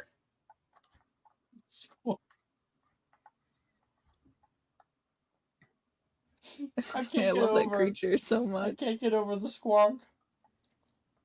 Oh, imagine if it's a Niffler. That would go so hard. That'd be crazy. There was a small 122, 1 out of 122 chance that it was a dragon. So Is the squonk the sad wet thing? Thank you for calling it that. Yes. It's the thing that if you're mean to it, it'll literally dissolve itself in tears. It's just like me for real. So I shouldn't call it ugly. Oh no, you shouldn't. It just gets Well- stressed and cries. It cries.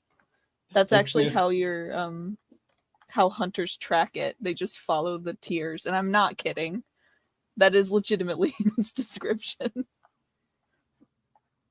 we're gonna cut over to Cassian and Calpurnia. You take the walk northward, away from Weasley Wizard Weezes, and there's a right-hand turn where you can see the Carket Market. Now, the Carket Market is a gem of the Victorian era, with wrought iron flourishes and a grand dome of glass and metal overhead. It's like stepping back in time, right in the heart of magical London. Each shop, from Stowen Packers with their reality-defying bags to Bomani Wright's blacksmith with the rhythmic clanging of metal, adds to the quaint charm of this place. The aroma of food wafts from the hopping pot, while the gentle music from Concordia Plunkets draws patrons in with its melody. Eternel's elixir, stationed right in the middle, bubbles with enticing magical drinks. The market, under a vast starry dome, is the delightful fusion of magic and history. And yes, you can see, like I was saying, Concordia and Plunkett's musical instruments.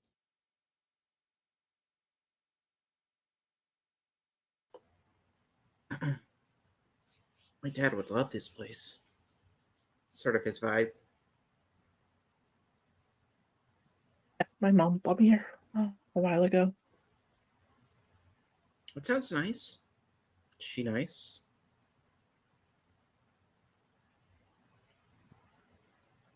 Very, maybe a bit overbearing with it. I don't really think. Well, I mean, my dad can have sort of extreme emotions, but I don't think he's overbearing. So I don't know what that means exactly. I had to convince her to let me come. She was terrified I'd get sick. Well, I'm glad you're not sick.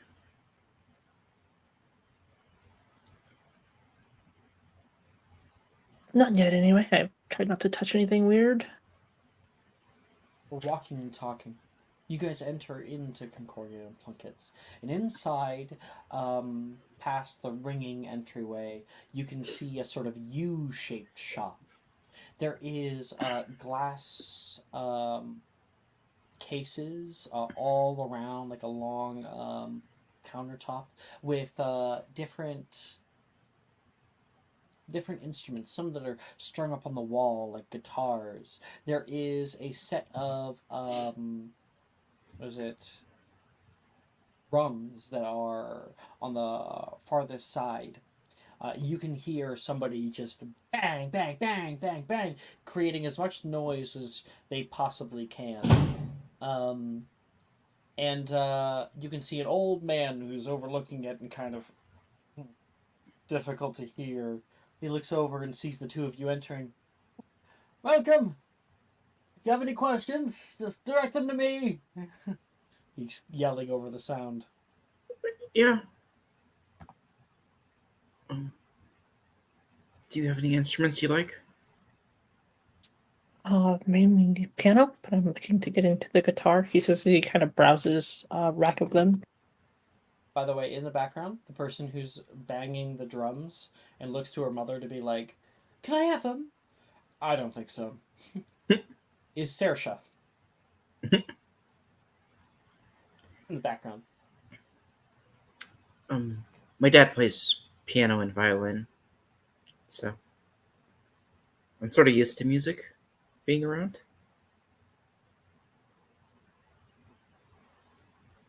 Really? We should. Do you play any? Emotionality isn't my best thing, but I guess technically I'm all right on the violin. I mean, it can't be too bad, he says as he kind of like looks over towards Sersha. Oh, I'm not really a drum person, so I don't. I'm sure my dad would have very serious opinions about it.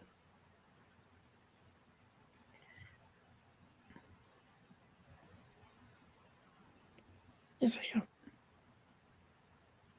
maybe it introduced him to something new. Yeah.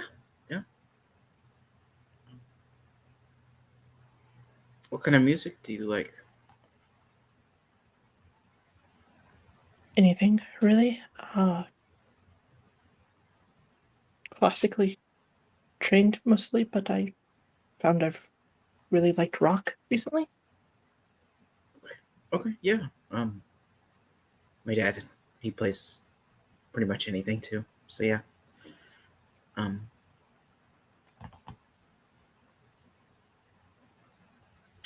Yeah.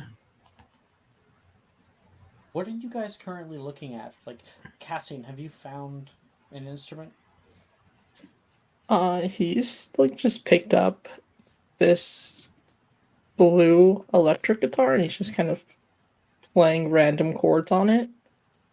Good choice there. You can hear the old man sauntering from behind the counter up toward the two of you. Just had that one in, came in not but a month ago. All the rage nowadays. They plug into these odd things, and you can see what looks to be a wizard's equivalent of a speaker. Do you mind if I try it out? But to go! And he comes over and he'll whip his wand, and that thing hovers and moves over. And immediately there is, when they get close enough to each other, there is a magical link. Ding. You can hear that tiny bit of feedback come through. You any good? I hope so. This is going to be really awkward. Sorry. Deep breaths. Crosses his arms, ready to listen. Make a performance check.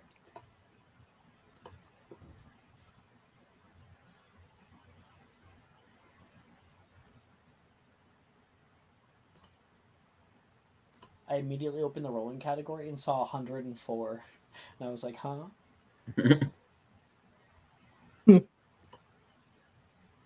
We got that classic, like, preteen rock. Just so loud, so raspy. And that sound echoes through everything out here. Might need a few lessons. Wait a minute. I know you, he says, getting a better look at you. He pushes his glasses up. Why, Roderick's heart. You're Cassian Blackwood. Kind of like looks shocked. Yeah. And I think he says, wonderful to meet you again, my boy. Wonderful. Hope your mother's going to be coming by soon. Is she around the corner? She's not in today. I was with the group from Hogwarts. I was hoping to catch her ear about a new project that I was working on. Have to wait for another time, I suppose. She'll probably be in sometime this week. Really? Really? It's been not but 2 years. Yes, please, if you would, invite her down. I'd even give you a slight discount if you wish. That'd be great. I'll be sure to let her know. I How much for suppose, the... you wouldn't want an old man such as myself when you have Miss Blackwood to help you with like training. She's not much for contemporary music. We have classes on Wednesdays over the summer. Maybe next year you could get in. And he takes like a card and hands it off to you. Who's your friend? This is Calpurnia. He says kind of... Hi, I'm Calpurnia Leoncourt. What instrument do you play? Violin, mostly.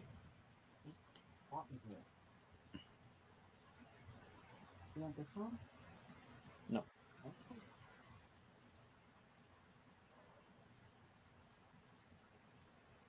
Sorry, what you said, Calpurnia, and then your answer, because I got distracted. Was, Violin. I have a few. Um,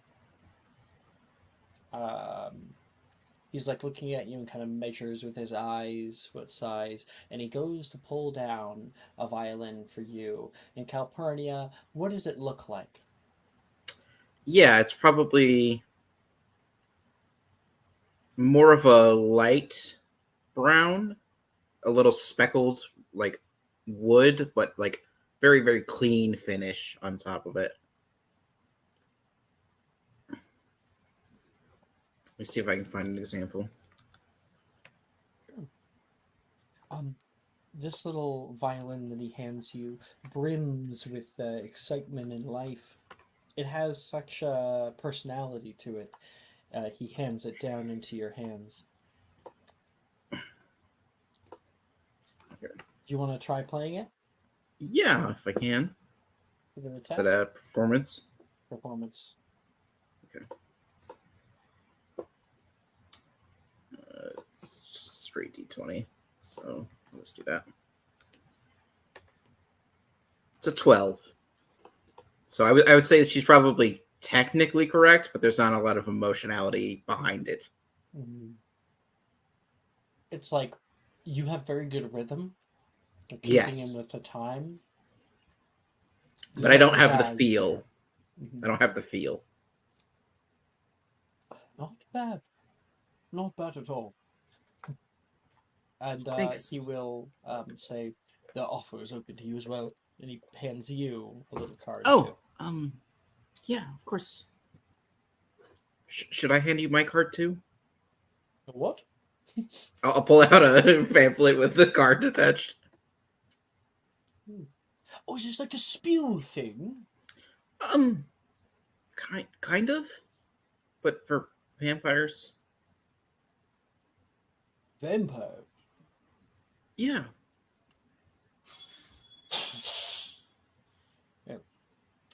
Shall I get you all rung up? Oh, how much is this? Violin there is violin. Yeah, 7 galleons. And for you, Mr. Blackwood, cut that down to 6. I don't. Could I put it on layaway?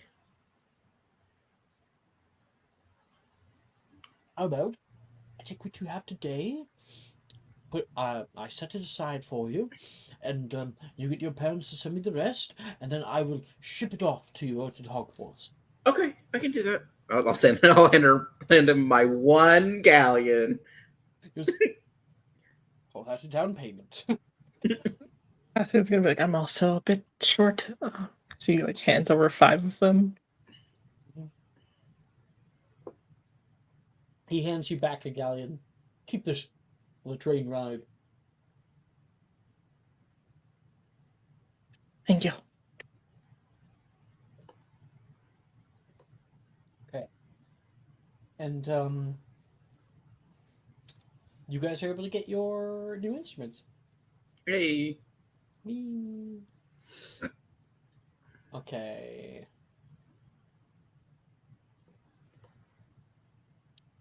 Charlotte, Philora, and Esther. You guys are going to be experiencing this stuff. Esther, you head in first, running out after this boy. It's only a few minutes later that Philora and Charlotte are entering in behind you as you are trying to look around in this shop front. She's just sighing. I have a description to give you guys. Yeah, sorry. Where are we? There we go. When the two of you walk inside, Flora and Charlotte, Weasley Wizard Wheezes hits you like a firework of laughter and trickery. Brilliant flashes of color explode around the room from a display of their famous scribing snack boxes and spectacular spell fireworks. Shelves brim with joke items, extendable ears, puking pastels, and nose-biting teacups, all riotously packaged with bright colors. Giggles echo around the room, each accompanied by the sudden whoosh of a spell or a snap of a trick wand. The Weasleys promise mischief in every product. "Here, try this!" yells an enthusiastic student, tossing a daydream charm to a curious friend. Oh. And Esther, make me a perception check. Okay.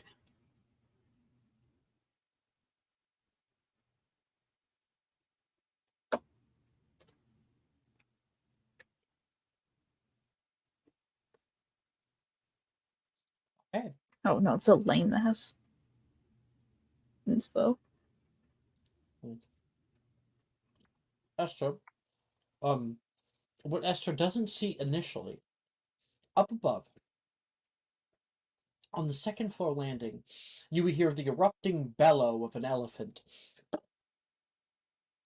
And right about now, Philora and Charlotte are coming in from behind you. It might distract you for a moment, because what you don't see is the face of a boy who smashed into you earlier. He's carrying a large stack of items and takes a dung bomb for good measure, adding it to his pile before moving out of eyesight. Philora, Charlotte? I just signed to. This is a lot. I haven't seen this many fun things in one place. Honestly, I was expecting more. More? Like what? I don't know, it just seems rather quiet. Oh, wait.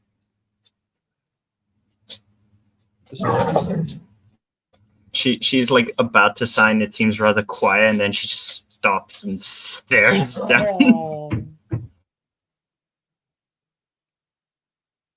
She stops and stares. Sorry, my brain's not listening. I can translate. So, Charlotte, you remember thinking about Weasel Wizard Wheezes, hearing about it, always hearing about how loud it was.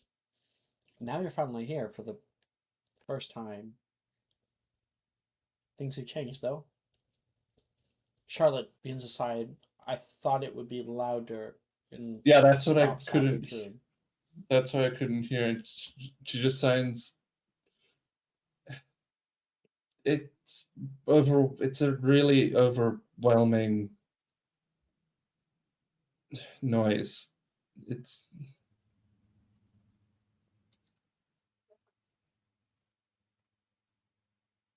Hey, Laura, From behind you, oh sorry, not Philora, Esther. From behind you, Charlotte bumps into you. Sorry. Charlotte, like probably walking backwards while signing to Fee, like bumps into you, turns around and just like starts bowing apologetically. Do you like grab feet and like get her to notice? Because Fee's a little like looking She wouldn't around. instinctively think about it. I think I have the highest perception, so I probably eventually notice quickly in turn. It's like, oh, what happened? And she signs to you. What happened? I bumped into her. She's sorry, by the way. Oh, okay. Hi, I'm Valera, actually. Esther seems a little distracted by something. Like her attention is cut in between two things at once. What? She seems a little kind of scattered, but she's like trying to be polite. Like puts her hand out. Esther. Sure. Nice to meet you. I have to move out of Rose's head. Yeah, no French this time. No French this time, you little shit. Keep going. Try again. She says, "Oh, hi. This is my sister, Charlie." And she signs that she's introducing you. Yeah, Charlie will bring out the business card from earlier.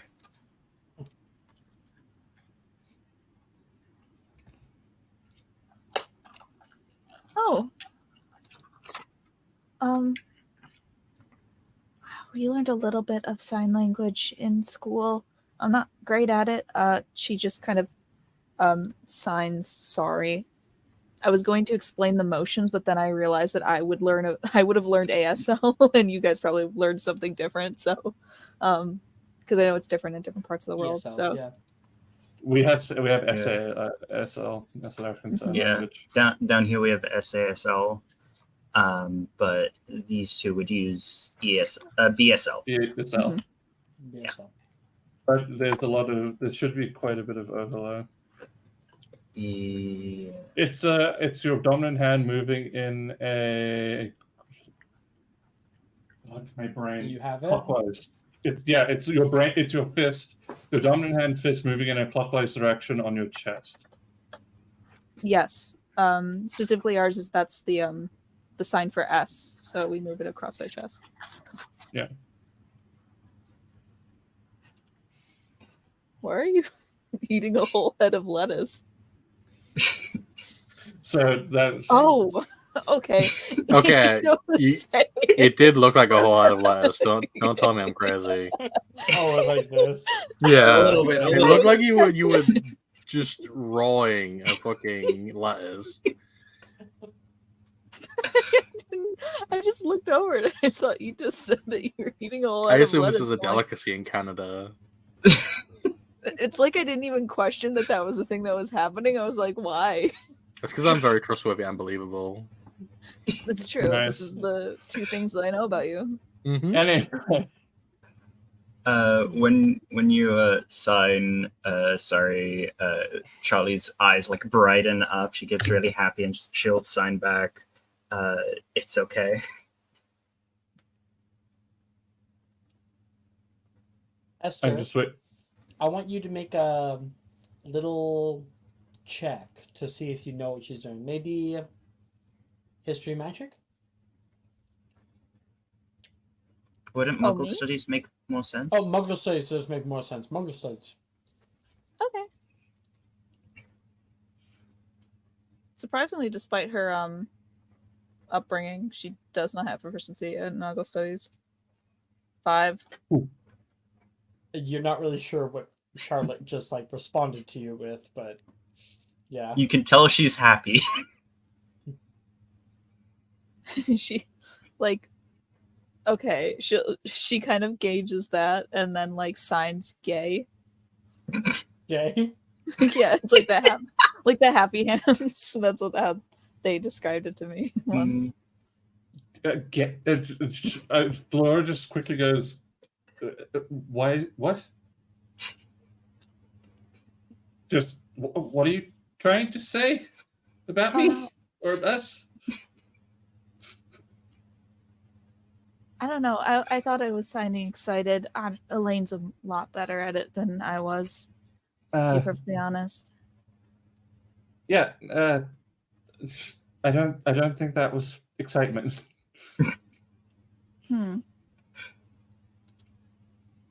Well, where did he go? I'm sorry. Then I didn't mean to insult. If that was like an insult. It wasn't an insult, but it was more of an out-of-pocket statement. Charlie will, seeing that Esther doesn't entirely know how to read sign, will say to Flora, "She seems distracted." Sales sign. Sign. She would just like then she would say and sign at the same time. It was like, you seem to be looking for someone, like two people at least. Oh, I'm looking for a boy that knocked into me. I need to go confront him. Why? He could have hurt my sister. And he knocked over all of my books. You guys saw him out there before. Black hair, glasses. Yeah, that's the one. Charlotte would like to look around. Perception check, Charlotte. We head up to the second floor and are walking and talking together. But like, you could just let it go. I don't think they meant anything by it. Well, I mean, either way, even if they did or didn't mean anything by it, you'd at least stick around to see if, someone was hurt. But he was running away from something, so... Yeah, maybe that's why you should let it go. Comically in the background, walking past you guys a few times is just somebody holding like a tall stack of stuff that goes up past their face so you can't really see them. And then like when you guys walk past, they like turn around and you can see Wilfred like, and then goes off in this direction. And that happens for a little while. Philora, make me a perception check. Yeah, let's use that fucking +7, shall we? Is it just /skill? No. Our skill. Our skill, thank you. Our skill, give me my +7 in perception. 19, because... You guys talk and walk for a little while, and then you can currently see heading up to the third floor. That's when you notice that big, like, tall stack that you've been eyeing every now and again turns, and you see the boy from the side. Got him. Trying to blow hair out of his face. And she just looks at you, says, "Got him up there." Oh, thank you too. What? Are you going to Hogwarts? Yeah, yes. Oh, that's great. And you're in my group, right? Yeah, we were. We saw you earlier with your sister. Yeah.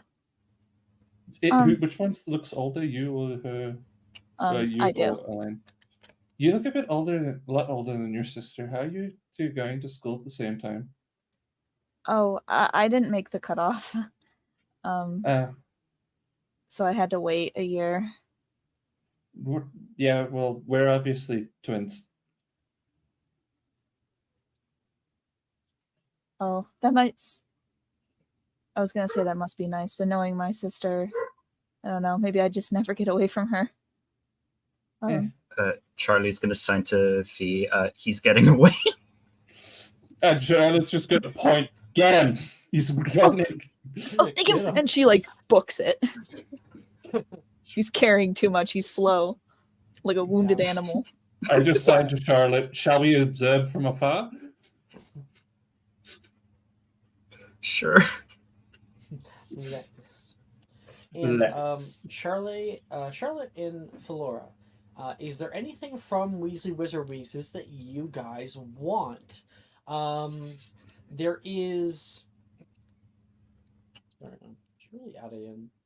There is a large section of things. If you guys know anything that they actually hold on, we can do that. They also sell Lucky Dip, which is basically you like spend a galleon and get a mystery prize.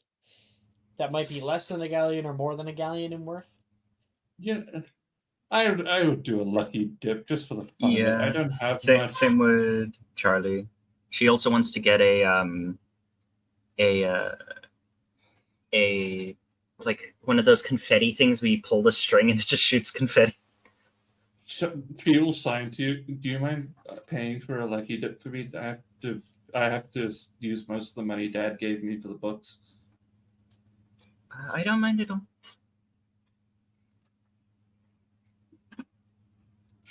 Anyway, what do you want us to roll? I'm just pulling it up now. There we go. 1d49.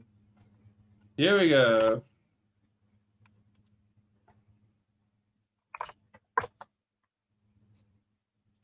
Bigger numbers are always good, right? Right.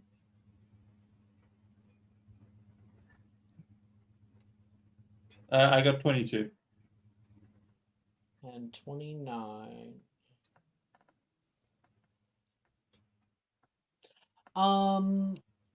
Roll me a d3. Charlotte.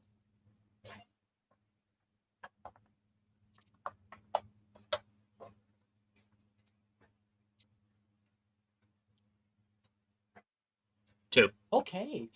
Charlotte, you get in yours a self-inking quill, so you don't have to like put it into ink ever. They sell them. These little actually nice things. There are 3 different variations, so you got the self-inking one. That's neat. The inkwell That's in is character. inside the pen. Philora, you got 22, which Yeah. means that you got Weasley's Mysterious Midnight Mood Madness. Is it a potion? And it is a little candy that tastes like cherry, and when someone eats it, the next full moon, they will wake up in the middle of the night and be growing thick hair all over their body, scaring somebody into thinking that they are some kind of werewolf. I have plans for this. She signs. That's a good one. I'm gonna call it a werewolf candy in my equipment. Sure. Just, Meanwhile, Esther, you run up after the boy, who's now on the 3rd floor up here, heading to the checkout. Well, that'll be it. Is this all? Yep, that's it. Wilfred says, standing in front of his mountain of stuff. The person at the cashier register is like, and starts bagging it up. Thank you. You. He turns around and you see Wilfred in all his glory. His glasses, the dark hair in his eyes. Hey, you!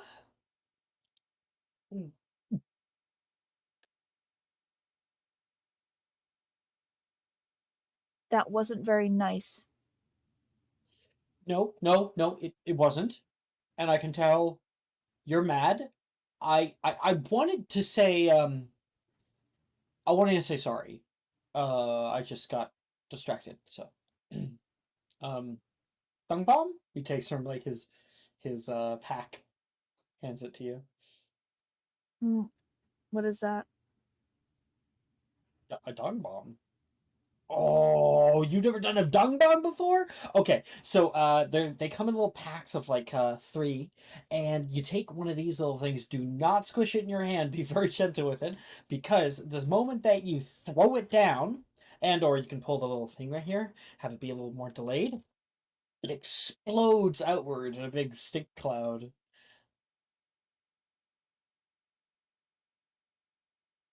Used this on my mom once, and she was stuck in the bath for the next day.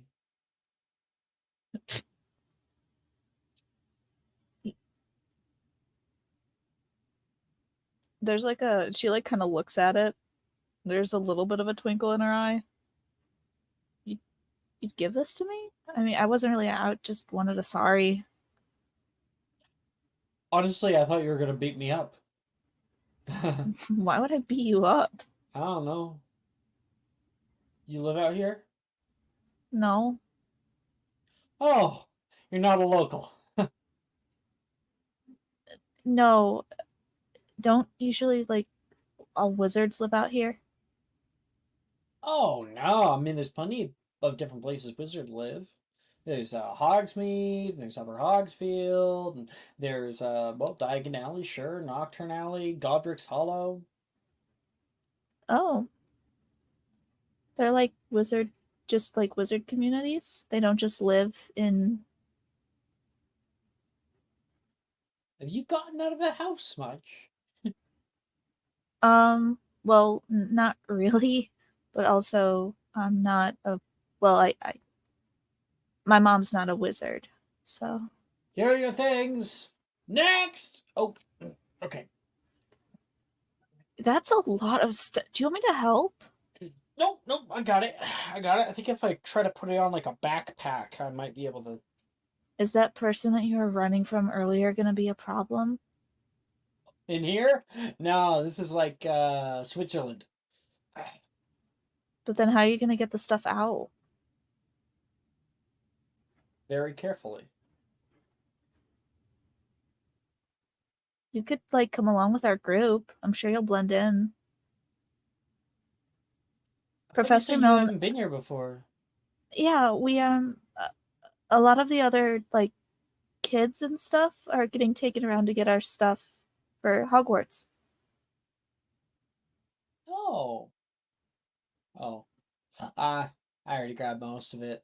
That's why I'm here. I got my books and got my. Oh shit! I didn't grab a cauldron, but I got most of it. Even got my okay. wand. Took forever. I Sorry think I have to again. do that next. I am sorry. Just take that as a little token of my sorryness. I think I have a good idea on how to use it. That's Thank the you. spirit.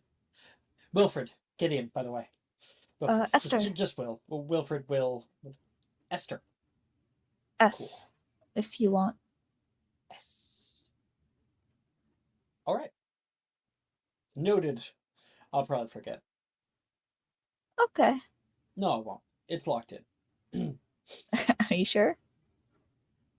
20% sure. Well, next time we see each other, probably on the train, I will see whether or not you fall in that 20%. Yeah.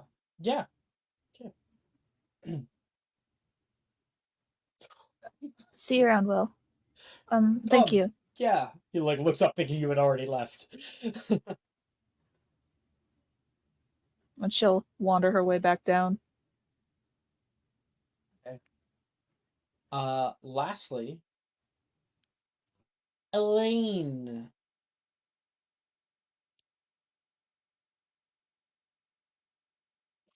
Might be at work. Brooke, are you available? She says she's on phone. Oof. Are you able to like text an ETA? If I should just keep going or not?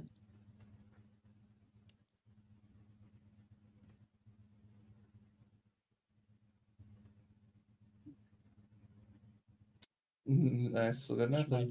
She might not be able to. Nah. Okay. Elaine goes to Borgin and Burgs. Perhaps finding what she finds there. Maybe another episode we could flash back to it or something, you know?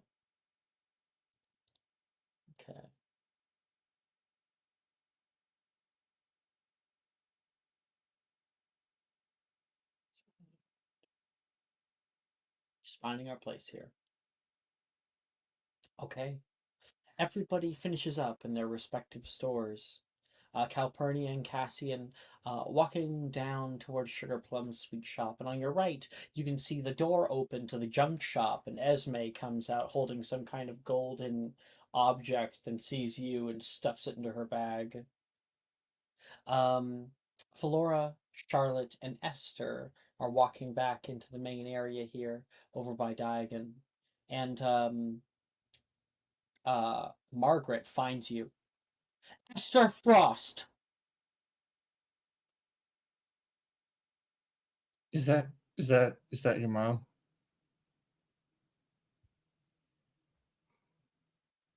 Just might be Uh, AFK. Yeah. Okay. So in the background, Esther gets in shit, and then she's like, "Your sister and I were." Garrett, she yells back toward Professor Milne. Where's my daughter? Right there. The other one. I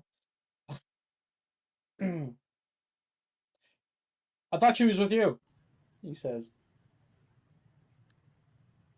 And she's going to grab Esther by the hand and say, "We're finding your sister. I think I saw her head down this way." He looks over toward Nocturne Alley for a minute. She couldn't have. And then Elaine maybe reappears behind the group. "Oh, just here, Mother."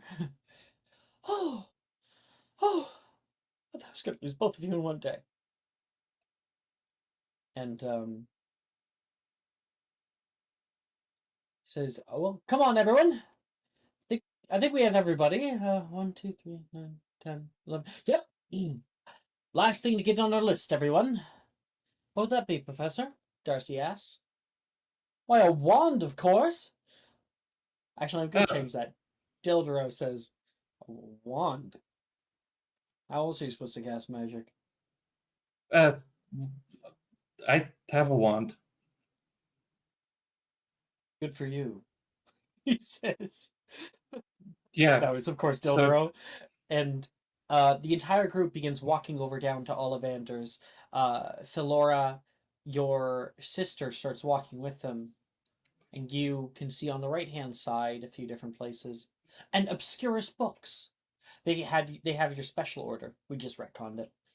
yeah, she taps on her sister and says, "Do you think you can get your wand without me? I mean, I already have this old one." I could try. Sure. Should be fine.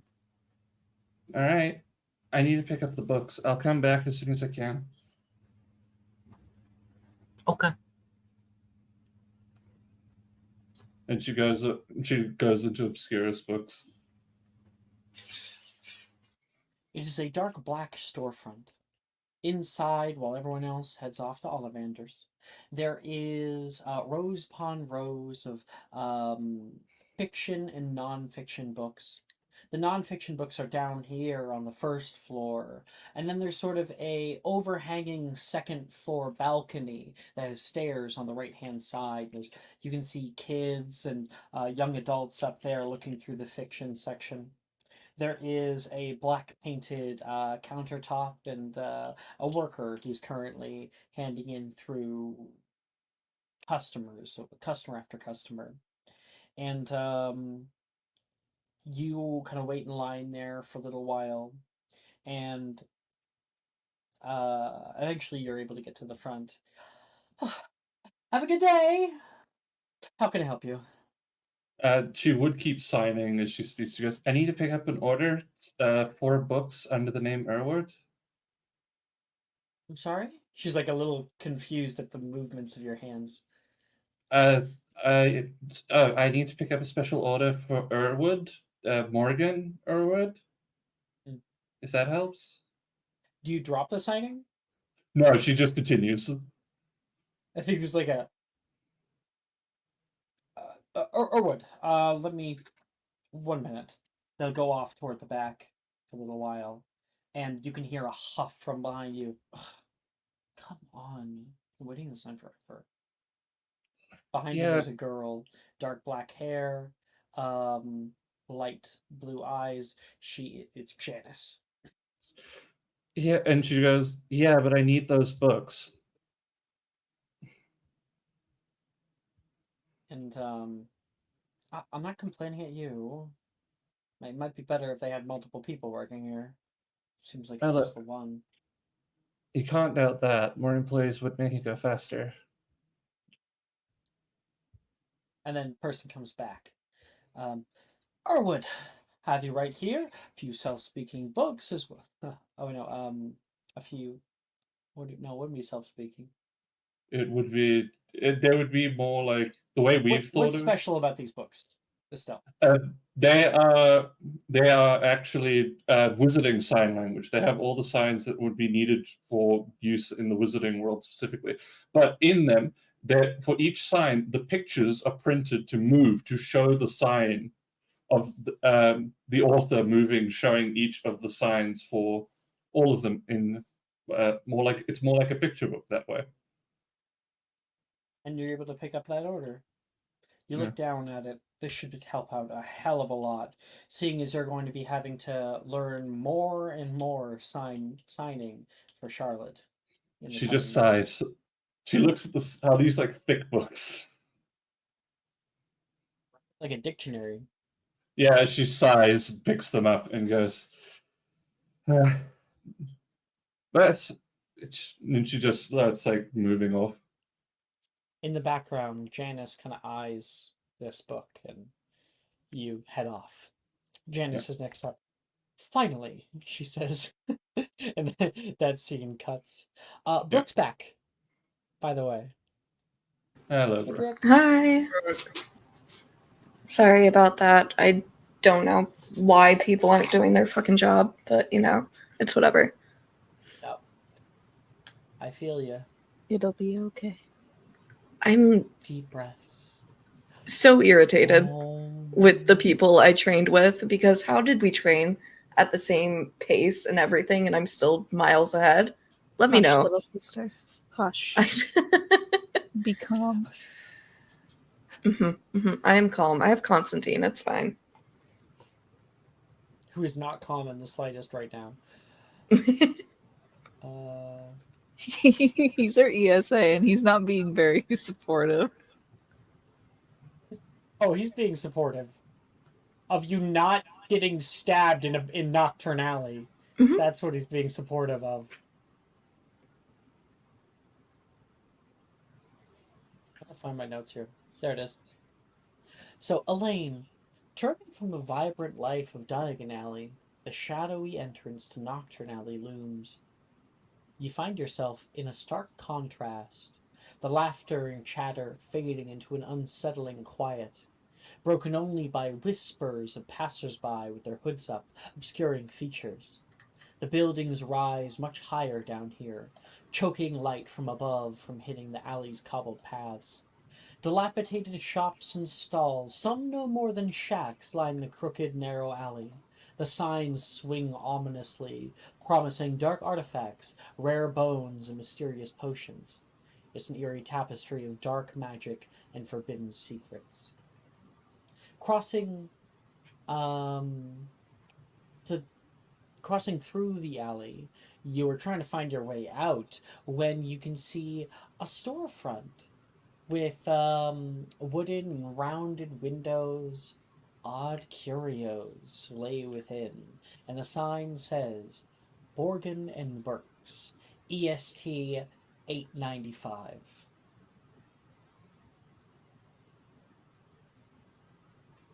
That's weird. I didn't think that there was anything established then, but okay. She'll proceed in. And crossing the threshold of Borgin and Burks is like stepping into a twilight world. A macabre museum filled with arcane artifacts. Long shadows cling to the walls, drawn out by the flickering candlelight that dances upon surfaces of eerie curios, obscure relics, haunted mirrors, and cursed jewelry that occupy dust-laden shelves. A chill in the air seems to whisper untold stories of dark magic. Shopkeeper, shrouded in a fine black robe, stares at you, entering from behind the counter cluttered with an assortment of objects he can't quite identify. Welcome to Borgin and Bergs. We don't often get students down here, he says with a knowing gaze, his fingers playing with an ornate skull on the desk. I suppose that's good for you. A lot of kids can be annoying. I'm Caractacus Berg. If you need anything, please ask. Don't touch. Didn't want another child to end up permanently disfigured again. Does that typically happen? More often than you might think. Well, I guess that would happen with magic. What do you sell here? Collector's items, mostly. Everything magical, of course. Nothing free. Take a look around. Maybe you'll find something that interests you. She'll like eye him warily and pick up Constantine, who has been biting her pant leg this entire time. And He's will biting and pulling right now. Just the little things like pushing back on the hardwood floor can't really do anything. she'll head to the back. You can scoop him back up. You calm down. Act right. Act right. Fix yourself. Fix your face. So I decided to try something fun with it. You're gonna roll me 1d600, and I'm going to take what it is and I'm going to make it dark. All right. Avery's back online. Yeah, my queen, my beloved. 600. She giveth and she taketh away. 131.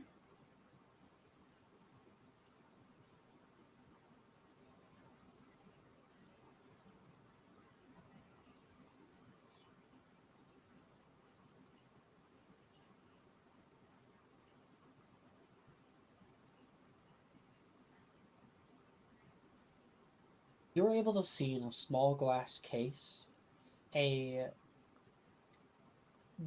golden galleon.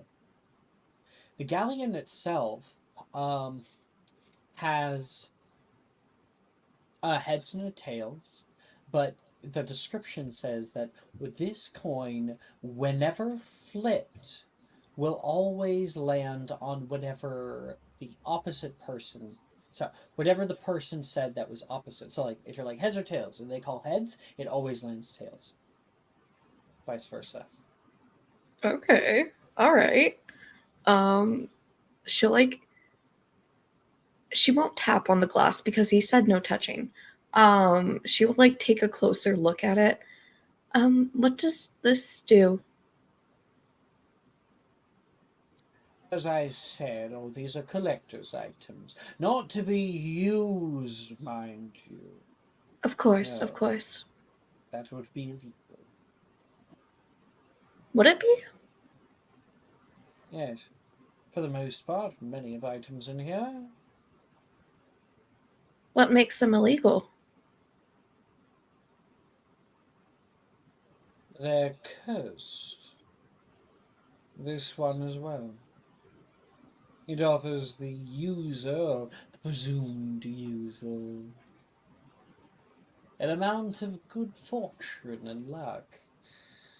What it takes, too.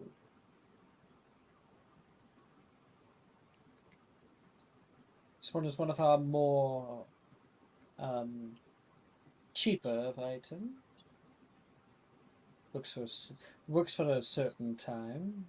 Perhaps get a few years out of it. 8 galleons is its price. I only have 7. Shame, he says, and we'll begin walking back. Maybe I could work off the extra galleon. I don't really have anything to do in the summer other than Make a ballet pers- classes. You can make a persuasion check. I don't think I'm proficient in that. 21. Aren't you so glad you're willpower? These are ballet classes. I need no help aside from perhaps cleaning up from time to time. I can clean. You know how to use a broom. Yes, doesn't everyone? You'd be surprised. Alright then. I'll take all of your money and we can see about maybe a summer internship. Oh, okay. I have to tell you, I'm not too familiar with cursed objects or anything, just so you know. But I guess if you just need someone cleaning, then I won't really need to know much. No. Going to Hogwarts, yes? Unfortunately. You're going to be working here, you best learn about curses. He goes down and picks out a little leather pouch. Here. And he hands it to you. This one is fine to touch. What does it do? She'll take it and look it over. It's a hex bag. It already has a few items within. Do not take any out. You choose a victim, a person to target, a piece of themselves, perhaps a fingernail clipping, piece of hair. Stick it in here, close it shut, and hide it on their person, and they will find an inextricable series of bad luck befall them. I thought you said nothing here was free. We can add it to your workload. She'll think it over for a second. Look at Constantine. Yeah, okay. That sounds like a more fun use of magic than the textbooks. Have fun, he says. And you gain your coin. Yay! You got a summer job. I did. Tell At an Mom, antique she'll be store. so proud.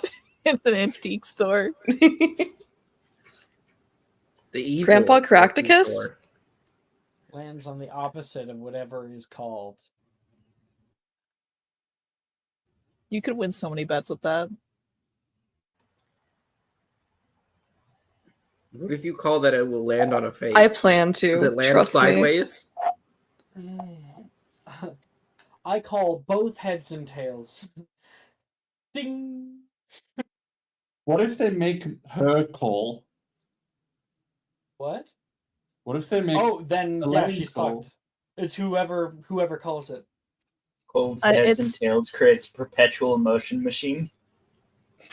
I think whoever has the coin is not the one who calls, because what if it's normally. loaded? Yeah. Normally What it's if the they other just- person. That's why Yes. whenever you do a flip a coin or something, you say, call it.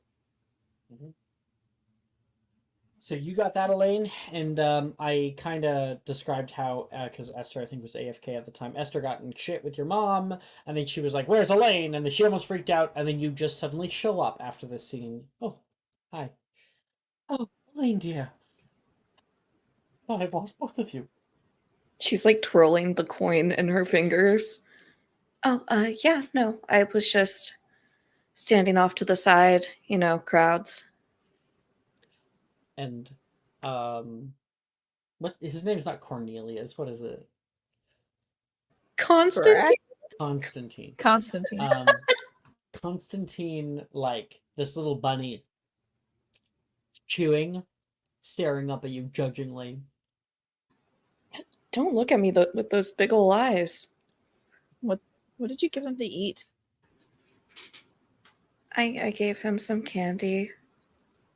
You gave him candy? You're not supposed to give him candy. It was just the strawberry candies. You know, the one that the old lady Crackit gives us?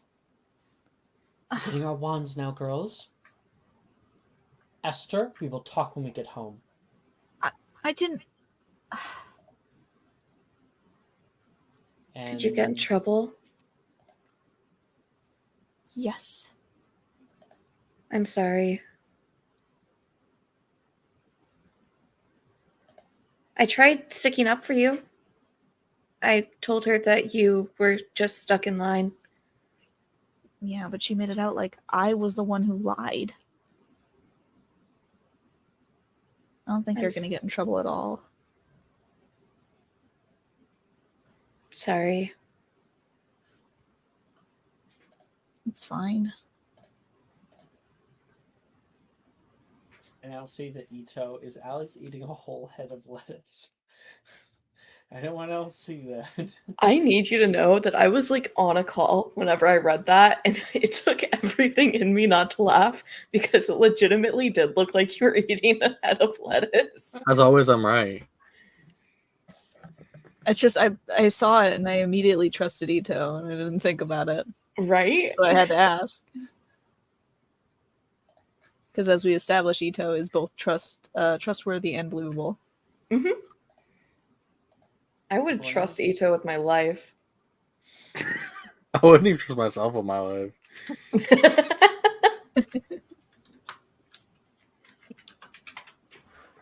On to Ollivander's.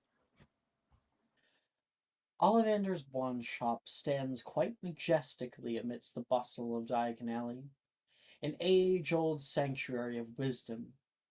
The shop, with its narrow facade and large mullioned windows, looks like a giant tome of tales yet untold. Time-worn stone and wood hint at the countless generations of wand seekers who've passed through its doors. It invites you to step inside. Professor Dilderow sees Margaret. Margaret! We're in here! He points just a little bit down the way. Thank you! And Esther and Elaine come in a little bit late. Everybody else. The door to Ollivander's wand shop creaks open, and the tiny bell above chimes from the deep. Sorry, chimes with a sound that echoes through the interior. Ding, ding.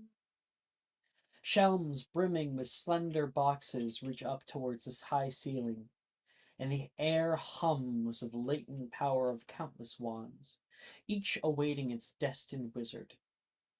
From the dim recesses of the shop, a figure emerges. A woman with insightful eyes and hair the color of moonlight. Here we are. Oh.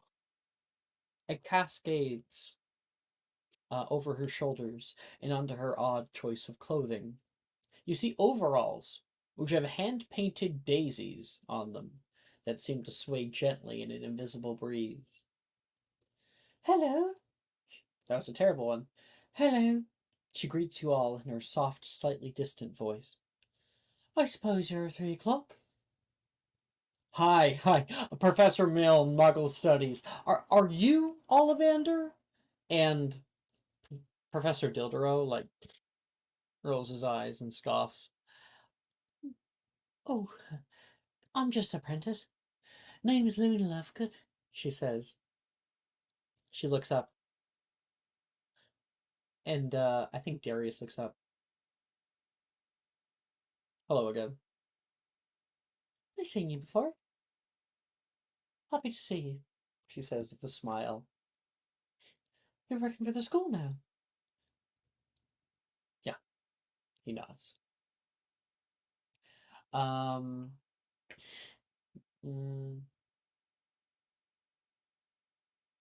Just a moment.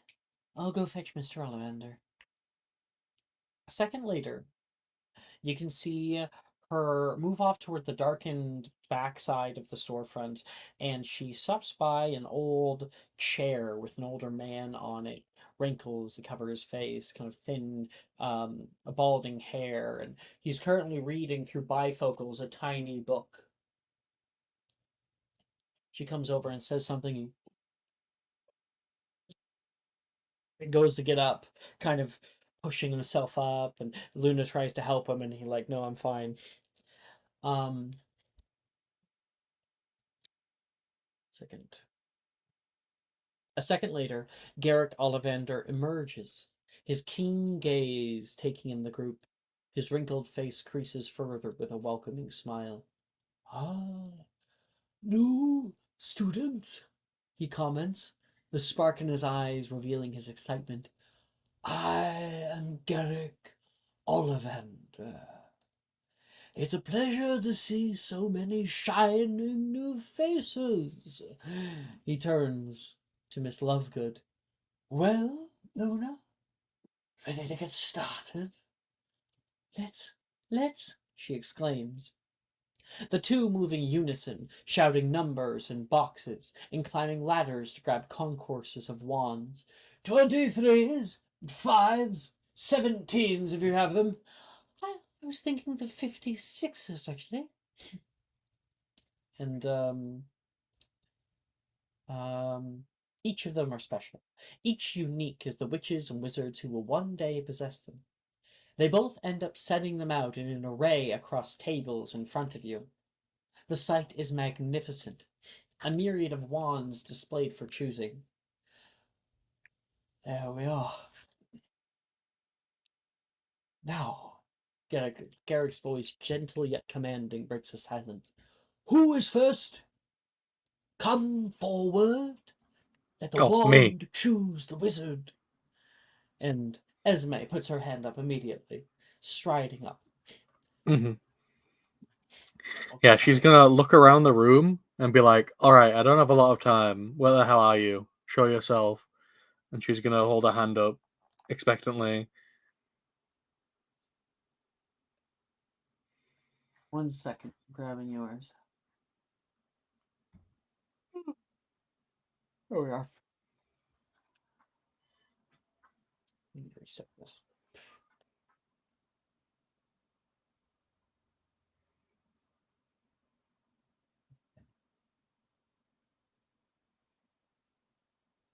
Okay. You look out in front of you and you can see a few different wands. You see one that has a handle that feels wrapped in silk. The wand exudes this sort of sense of tranquility, like a quiet lullaby. It's quite long and has this light coloration to it, pastel almost. Opalescent wand that appears to contain a swirling galaxy held in a glass pommel. It looks like you would be holding a piece of the cosmos itself.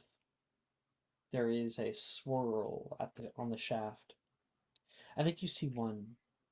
You can see the gleaming of quiet metal, a dark, rounded, and textured black handle, and a wand tip that is polished to perfection that comes down to a soft round. The pommel itself is pointed as if you could stab somebody with it. When Esme sees that one, her eyes are gonna go wide and she's gonna like make grabby hands towards it. Grabby hands. Ooh. Mm-hmm. Give it a go. Luna goats you on to try it out. And 1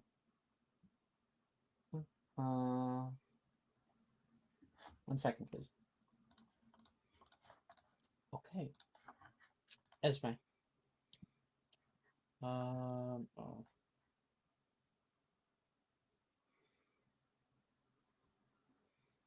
Yeah.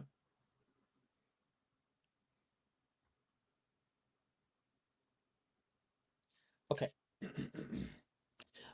You take the wand in your hands, and how do you use it? How do you wield it? She holds it in one hand and like puts her wrist up, and then does like a big circle and then a slash through it, like she is holding a dagger. you slash through the air, and you can see out from behind you Professor Milne, who's like, no, Macy, who's chewing a big thing of gum,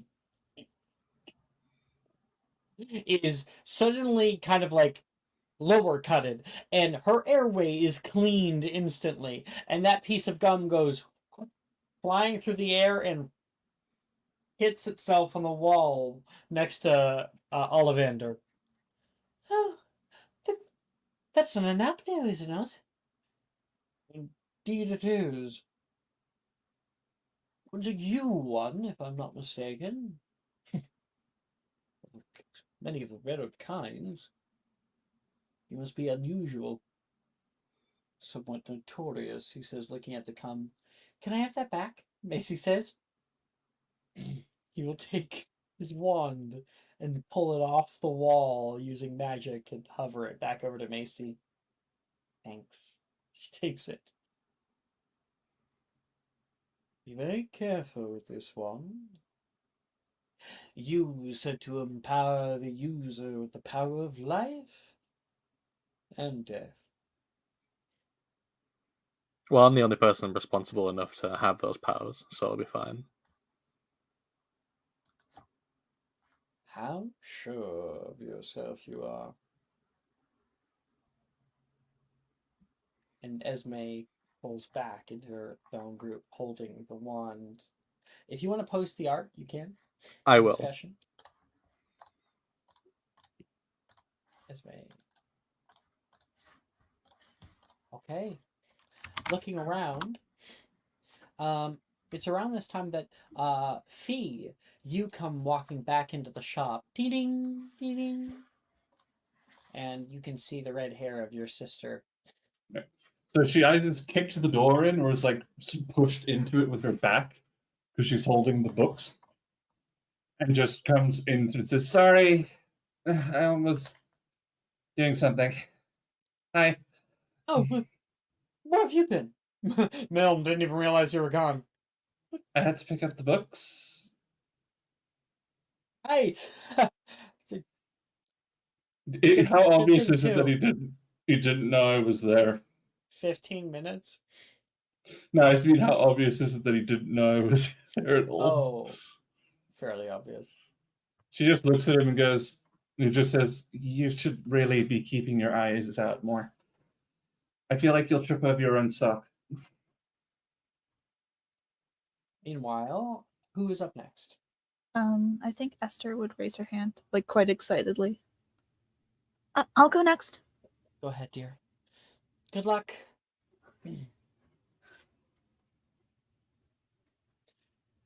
And you are? Garrick says. Esther Frost. His gaze flicks over toward Elaine, seeing how you guys look similarly, being siblings. So it's going to be a fun day.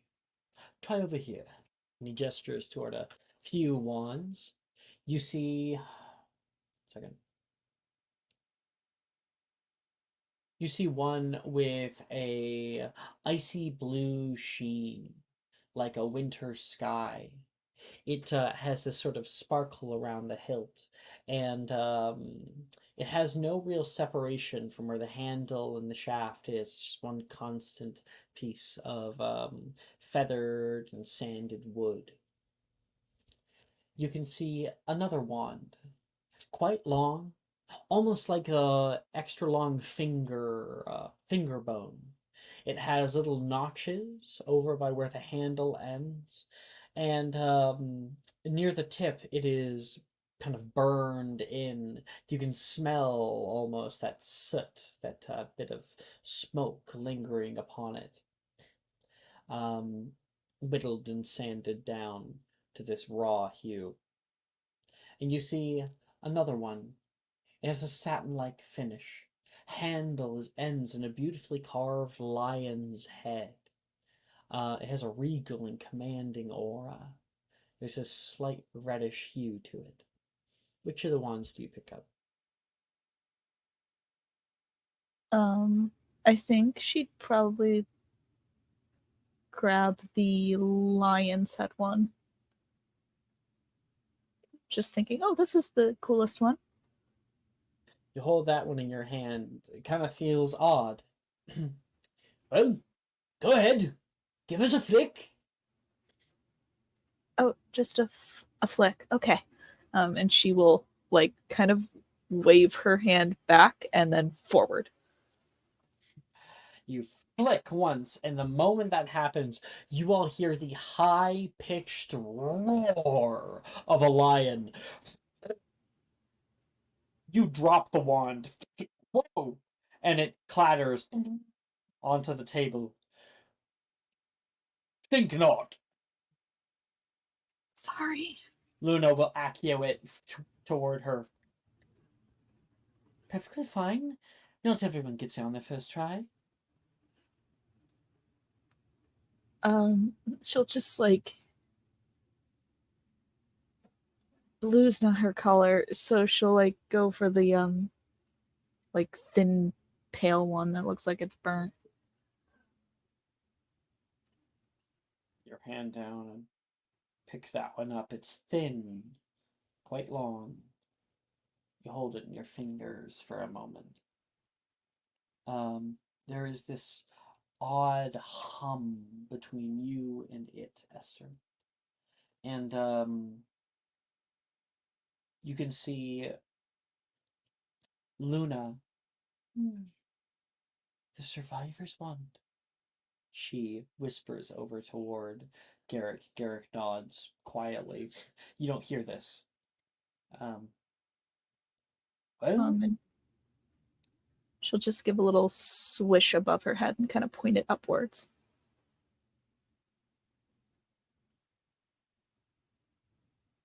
moment.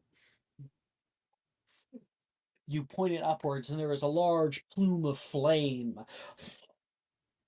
that wreathes up into the air, but it's controlled. Nothing is lit on fire. It even stops before the ceiling for a moment and then dissipates. Oh! Garrick's ready for a perio, but doesn't need it. Looks over toward Luna. Luna shrugs. How does it feel? Kind of warm. It's humming.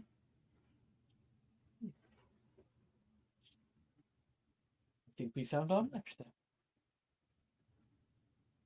Oh. See, fur wands. They prefer wizards. I once sold it to 4 separate wizards who subsequently passed through mortal peril unscathed.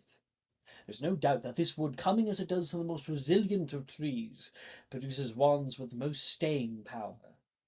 They require strength and purpose in their true owners. Treat it well. Thank you, sir. And she'll like hand it. She hands it to Luna. Look back at your mother, who has like big eyes. Sir, what was that? I don't know. You guys are equally a little scared. Like, the fuck? You could do shit like that? That was cool. That was cool, Elaine. You should go next. It was an incendio. I don't want to Professor go Gabriel next. says. Controlled flame. Oh, controlled. Yes. I assume you're teaching that? Indeed I am. I'll pray for you. She says.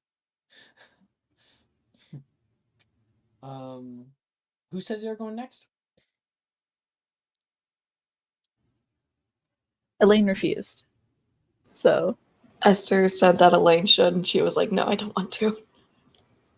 Okay. What's going on? I'll roll a d3.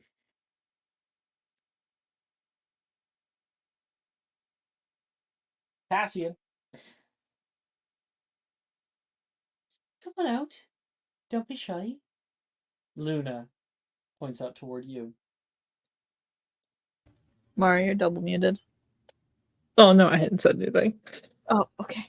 It's like I saw you unmuted, and I was like, Yeah,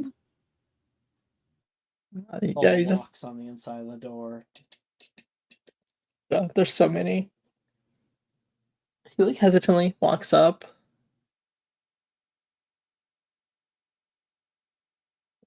Do I just pick one? Find one that you feel a connection with, that you enjoy, and perhaps feels right in your hand.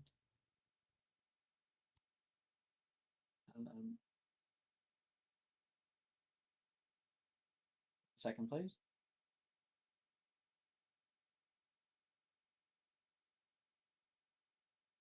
Okay.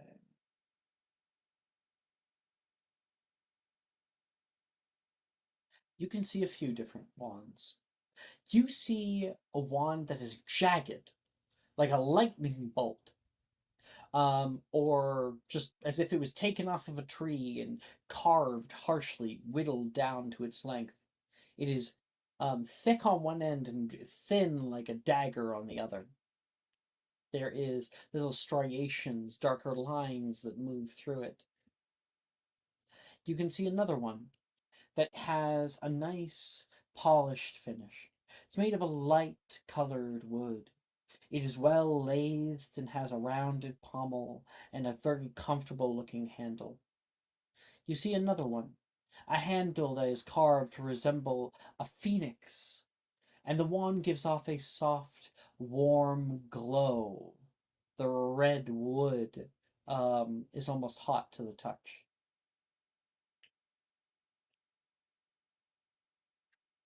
Um, he's gonna kind of stand there for a moment before reaching out for the jagged-looking one, changing his mind and kind of going for the one with the in the middle. You can see Garrick looking like relieved while Luna's like, oh. And then you pick the one in the middle there. You hold this one, and it's exactly as Luna described. There's this life about it that you can feel in your hand hum. And the polished handle is cool to the touch.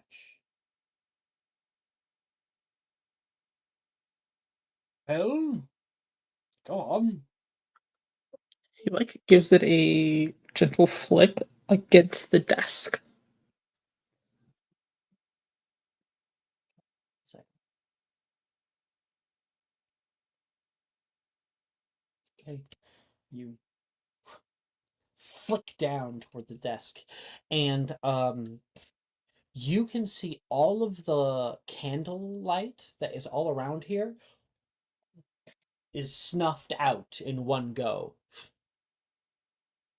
Well, how about that? Ollivander looks down toward your wand, and he's able to identify it. Get it? There you are.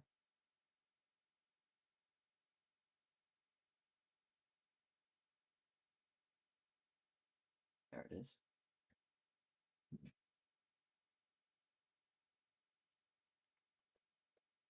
I'll be careful with that. Careful as you grow up, not become too narrow-minded. Each one's performed terribly for narrow-minded people. But I get the sense that for you, it's found a match. Now, each ones are capable of beautiful subtlety, artistry, not really found in any other wood. It's unique for this purpose. Hence, it has quite the lustrous reputation. May it serve you well. Thank you, Mr. Ollivander, he says before kind of dipping back to the back of the group. Quite long, that one, too. Luna says, indeed. And they squint at Cassian's back.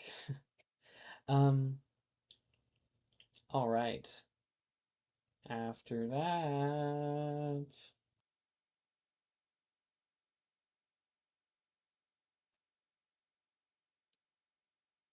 Charlotte.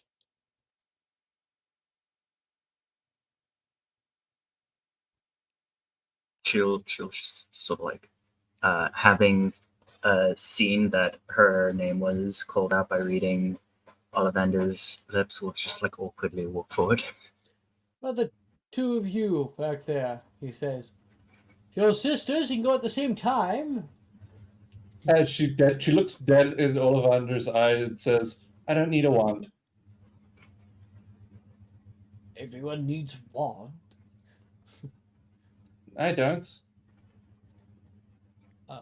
It's required for school, Professor Dildero says. To prove a point, would you let me do one thing? Not cast magic, no. Oh, fuck's sakes, I kind of can. Don't have a spellcasting focus. No one does. I have wandless magic. Oh. Yeah. So if but it no, isn't but you don't have any superior spells. wandless, then you I need do. it locked in. You That's the do. difference. Yeah, you need Because it. remember how we discussed the focus? The map that she's holding locks in the spells. The thing is the spell focus. Yeah. Your subclass gives you one spell that you have locked in at level 1. No, the entire spell list as it's written. The entire astronomic spell list with the astrologer class becomes locked in. Sure.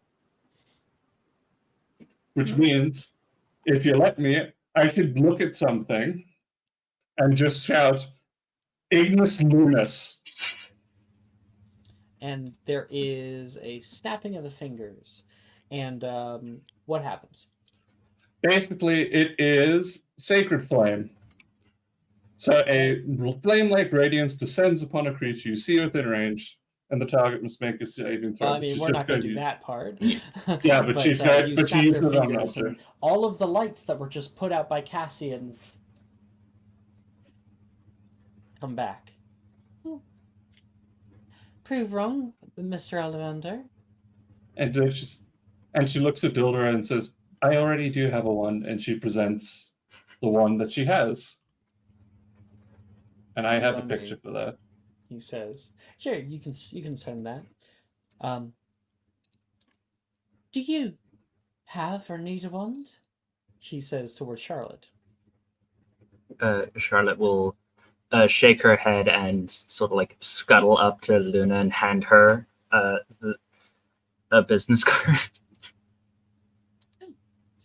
And she will sign, "Do you have or need a wand?" Charlotte will sign back. I don't have one. Right over here, she signs. Hey. Charlotte. You can see a wand that is it's good length. Maybe a little on the shorter side. It has a kind of rich, dark brown finish. It has been polished, but looks old. There is a twisted handle that comes down to a rounded point. And the shaft of itself looks almost like there was once a knot that ran through it that has been carved out, creating this kind of slightly odd but still straight shaft that comes to a pointed tip. You can see another one with silhouettes of soaring birds that are ingrained on the outside.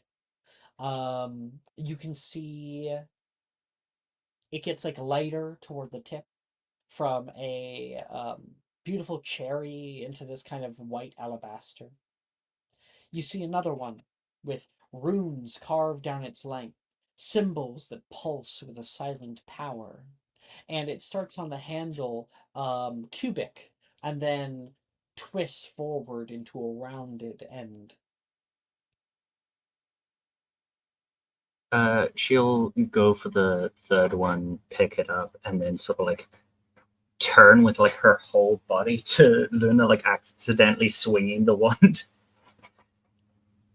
So you like turn, and when you turn over toward Luna, you pass the wand over like Darcy. Whoa! Whoa, guys! And they begin to hover and spin faster and faster. Finite. Luna says, and they drop down. Are you okay? Milne comes over. Let's put that one back, shall we? Charlotte, not even having realized what happened, just like looks over, just like drops the wand. You look over at that one with the birds on it. You want to give it a try? Yeah. Okay. Charlotte takes that wand, holds it, flick, and nothing happens. At least for you. Everyone else hears a sharp, high-pitched ring echo through the air, and Mr. Ollivander's bifocals crack. No, no, definitely not. And he will disarm you. You in what jail? Oh, my ears.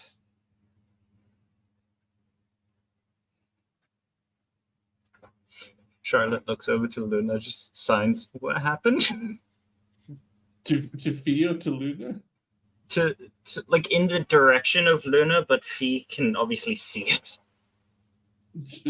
She waits to see if Luna responds in sign. Yeah, Luna will tell you that it was really loud. Sorry about that.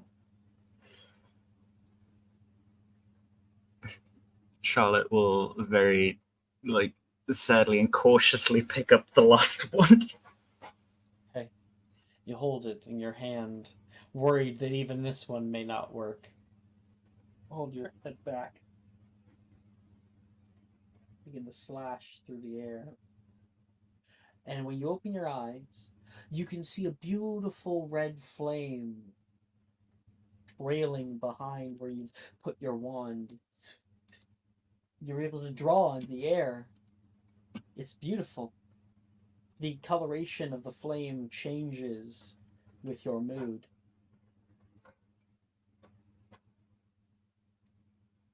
Charlotte will draw fireworks. You can hear the little chuckle from Luna. I can't. I'm talking to everyone else. And Ollivander says to Luna, "Tell her that one's the one." It's the one, she says, through side. Charlotte will just do some like excited jumpies and go back to Fee. Fee would also. Fee's just sitting in the back, and just as you sit next to her, like right next to her. Yeah. Yeah. So she then puts the book that she's been reading between the two of you, between the two of us. Luna would sign to you and explain. Now that wand is fine. It's an odd wood to be used, one of the less common types. I find that those who take best to it are those who find a greater purpose, have a vision beyond the ordinary. I had a friend who had a fine wand. They frequently astounded those who thought they knew them best. I think the two of you will get along just fine.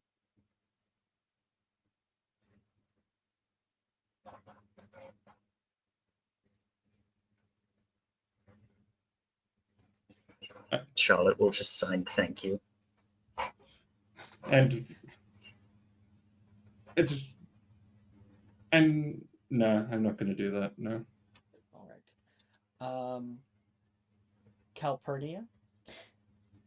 Yeah. Step up. Calpurnia steps through the crowd.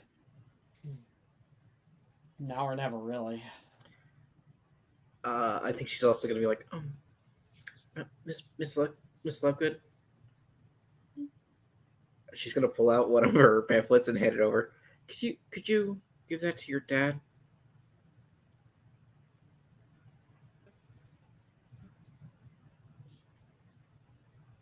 Not sure how much use it's gonna be. Better that he knows, I guess.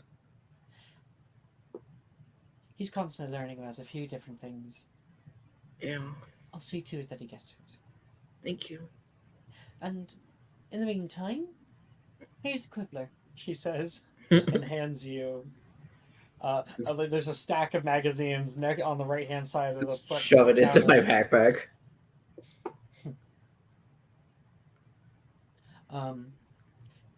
Try it for a moment. Yeah, Good yeah. luck. Thank you. Any of them will do. Find one that you feel a connection with. Focus. And Calpurnia, you see a few different ones in front of you. You can see one that is a wand that's twisted like an old vine. It has a rustic charm, and you can see on the end there is even a leaf that softly grows on the handle, or so it looks like. You see another one that has a midnight black luster.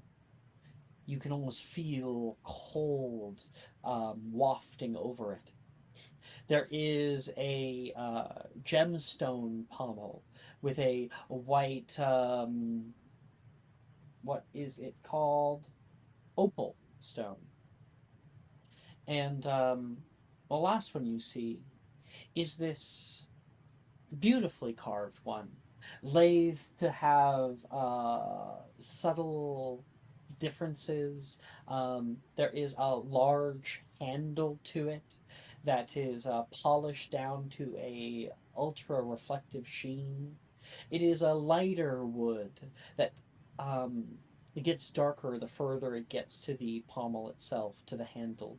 At the very end, it has the wood is so dark it's nearly black, looking like a black gemstone set on the end.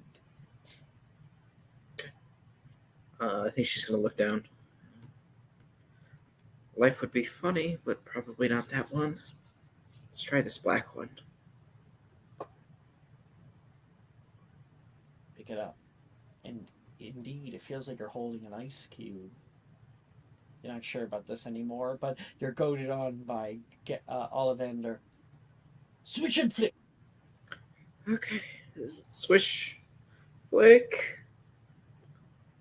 You flick, and you guys all can see wind howls through the area. Snow is conjured out of nowhere. People, any appendages caught in the freezing cold temperatures that waft over everybody here. The right-hand side of people's heads is now caked with frost. And Luna says, "Put it down! Put it down, please!" Just throws it into the like back room. Chuck it. And the wind comes to a stop. Hello? And he will put like many of the boxes back into the walls. Okay, What's with that not one? that one. I saw you eyeing it earlier. Yeah, okay. I'll reach over to the one that seems to darken.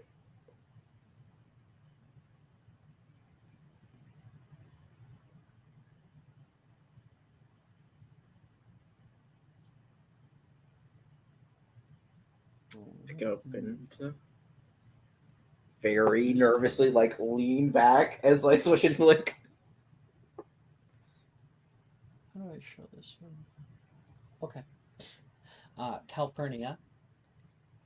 You take this wand in hand and you feel the energy coursing through it. It is alive and it has a mind of its own. You can feel its like flexibility in your hand, and it's very, very rigid, unreasonably so. And you feel power from within. Now, this wand itself is quite short in comparison to many of the other ones around you, which is maybe why you didn't pick it out at first. But you hold it with a sort of an odd grip. And what do you do with it? She's leaning back because she's nervous, but will be more confident with her movements this time.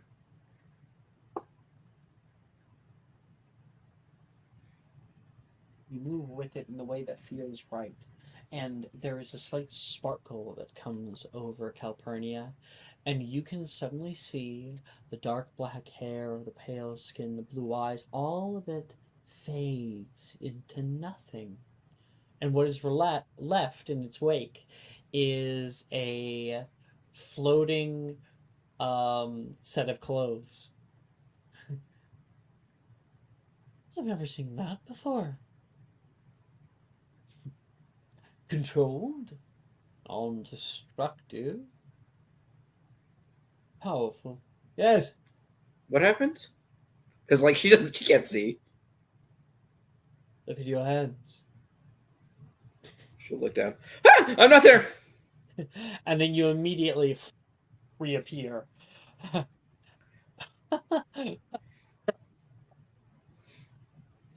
think you found a friend. Yay! You grip it. This one agrees with you. You can pull it back. One moment.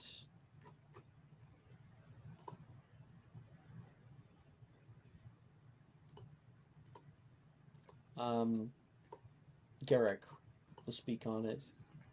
Now, that one you have there is a laurel wand. They can be quite fickle. Many people find them to be unfair.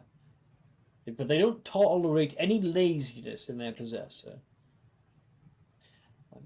If you choose down that road, I think you may find that it might not serve you.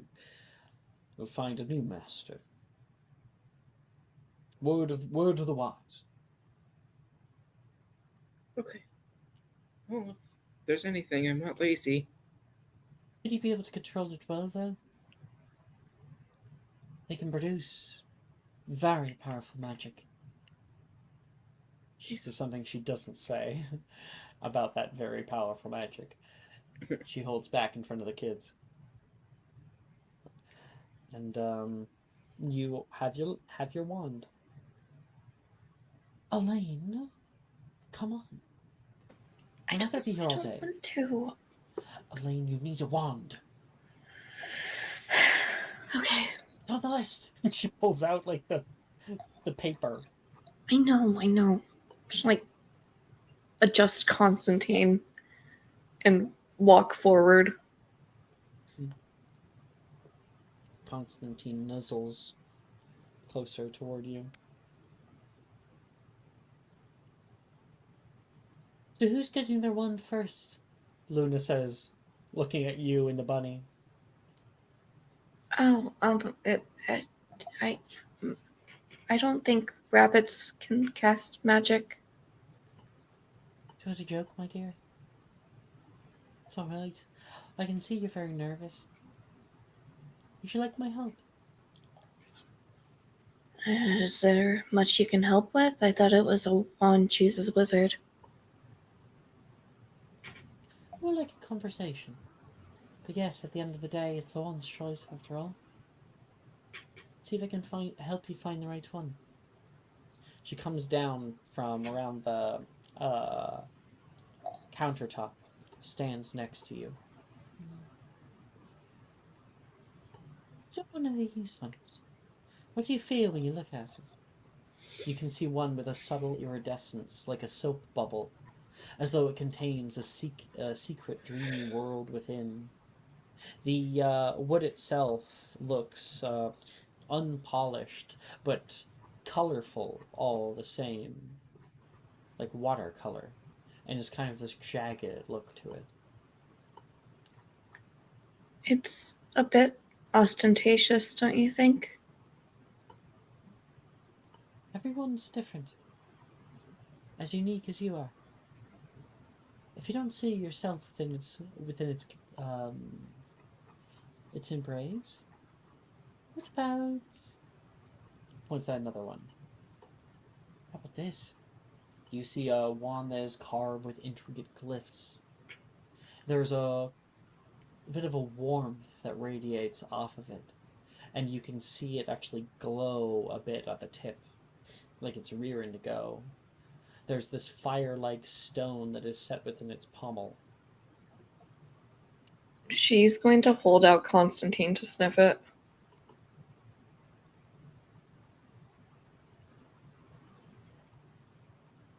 He sniffles and sneezes away from it. I don't think that one will work. Constantine's usually with me, no matter what. That one. She goes into her hair and pulls out one wand. Yeah. She hands it to you. You can see it is made of a completely dark wood, like a kind of deep black. It has been carved with a striated triple helix on the shaft. It has intricately carved, almost flower-like details on the bottom of the pommel and the top of the handle. The handle itself is this carved swirl, like almost like a swirling brick sort of design. And at the very end, there is set in its handle a polished malachite stone. She will, hesitantly reach out for that one.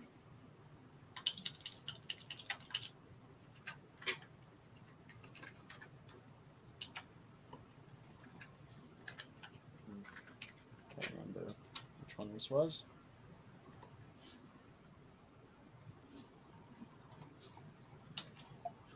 You won't, please. Okay. Okay.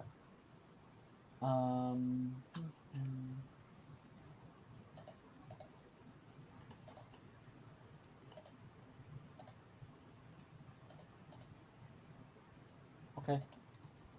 You hold within your hands something that feels different than the other two felt to you.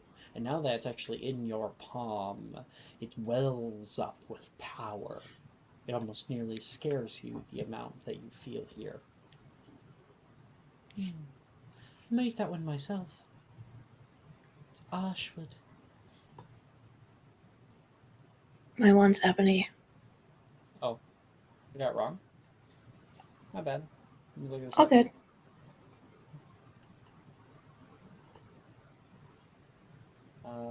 No.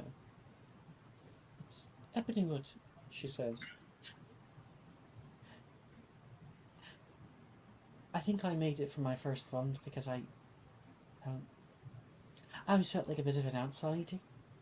I hear that ebony wood accepts those kinds of people. Give it a try, please. Well, if you're asking nicely, she'll give the smallest, most imprecise, almost unable to be seen swish and flick. And there is a crackling purple lightning bolt that shoots out of it.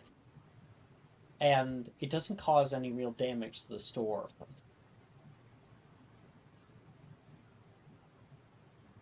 Wouldn't want to be on the other side of that thing, she says, standing back. How does it feel? Feels normal, I guess. It feels a bit. It's like static electricity, almost. Like when you go through a carpet with your socks on and then you're about to tap someone. It's that buzz. Means it likes you. I'm so glad to find someone for it. It's been about a year. I hope I can do it justice. Thank you. It's yours. And Could yes, I have Estelle? Could I have Fee ask Ollivander one question? Sure. She asks, Ollivander's congratulating many of the students on getting their wands for the first time, and Philora steps up to the front. she asks, I heard a story that it says that you can remember every wand you sold. Getting a little bit older now. Gets more difficult.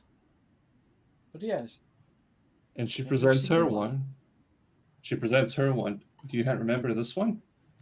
Takes it. And what is the... Oh, no. Actually, we have it, so I can grab it.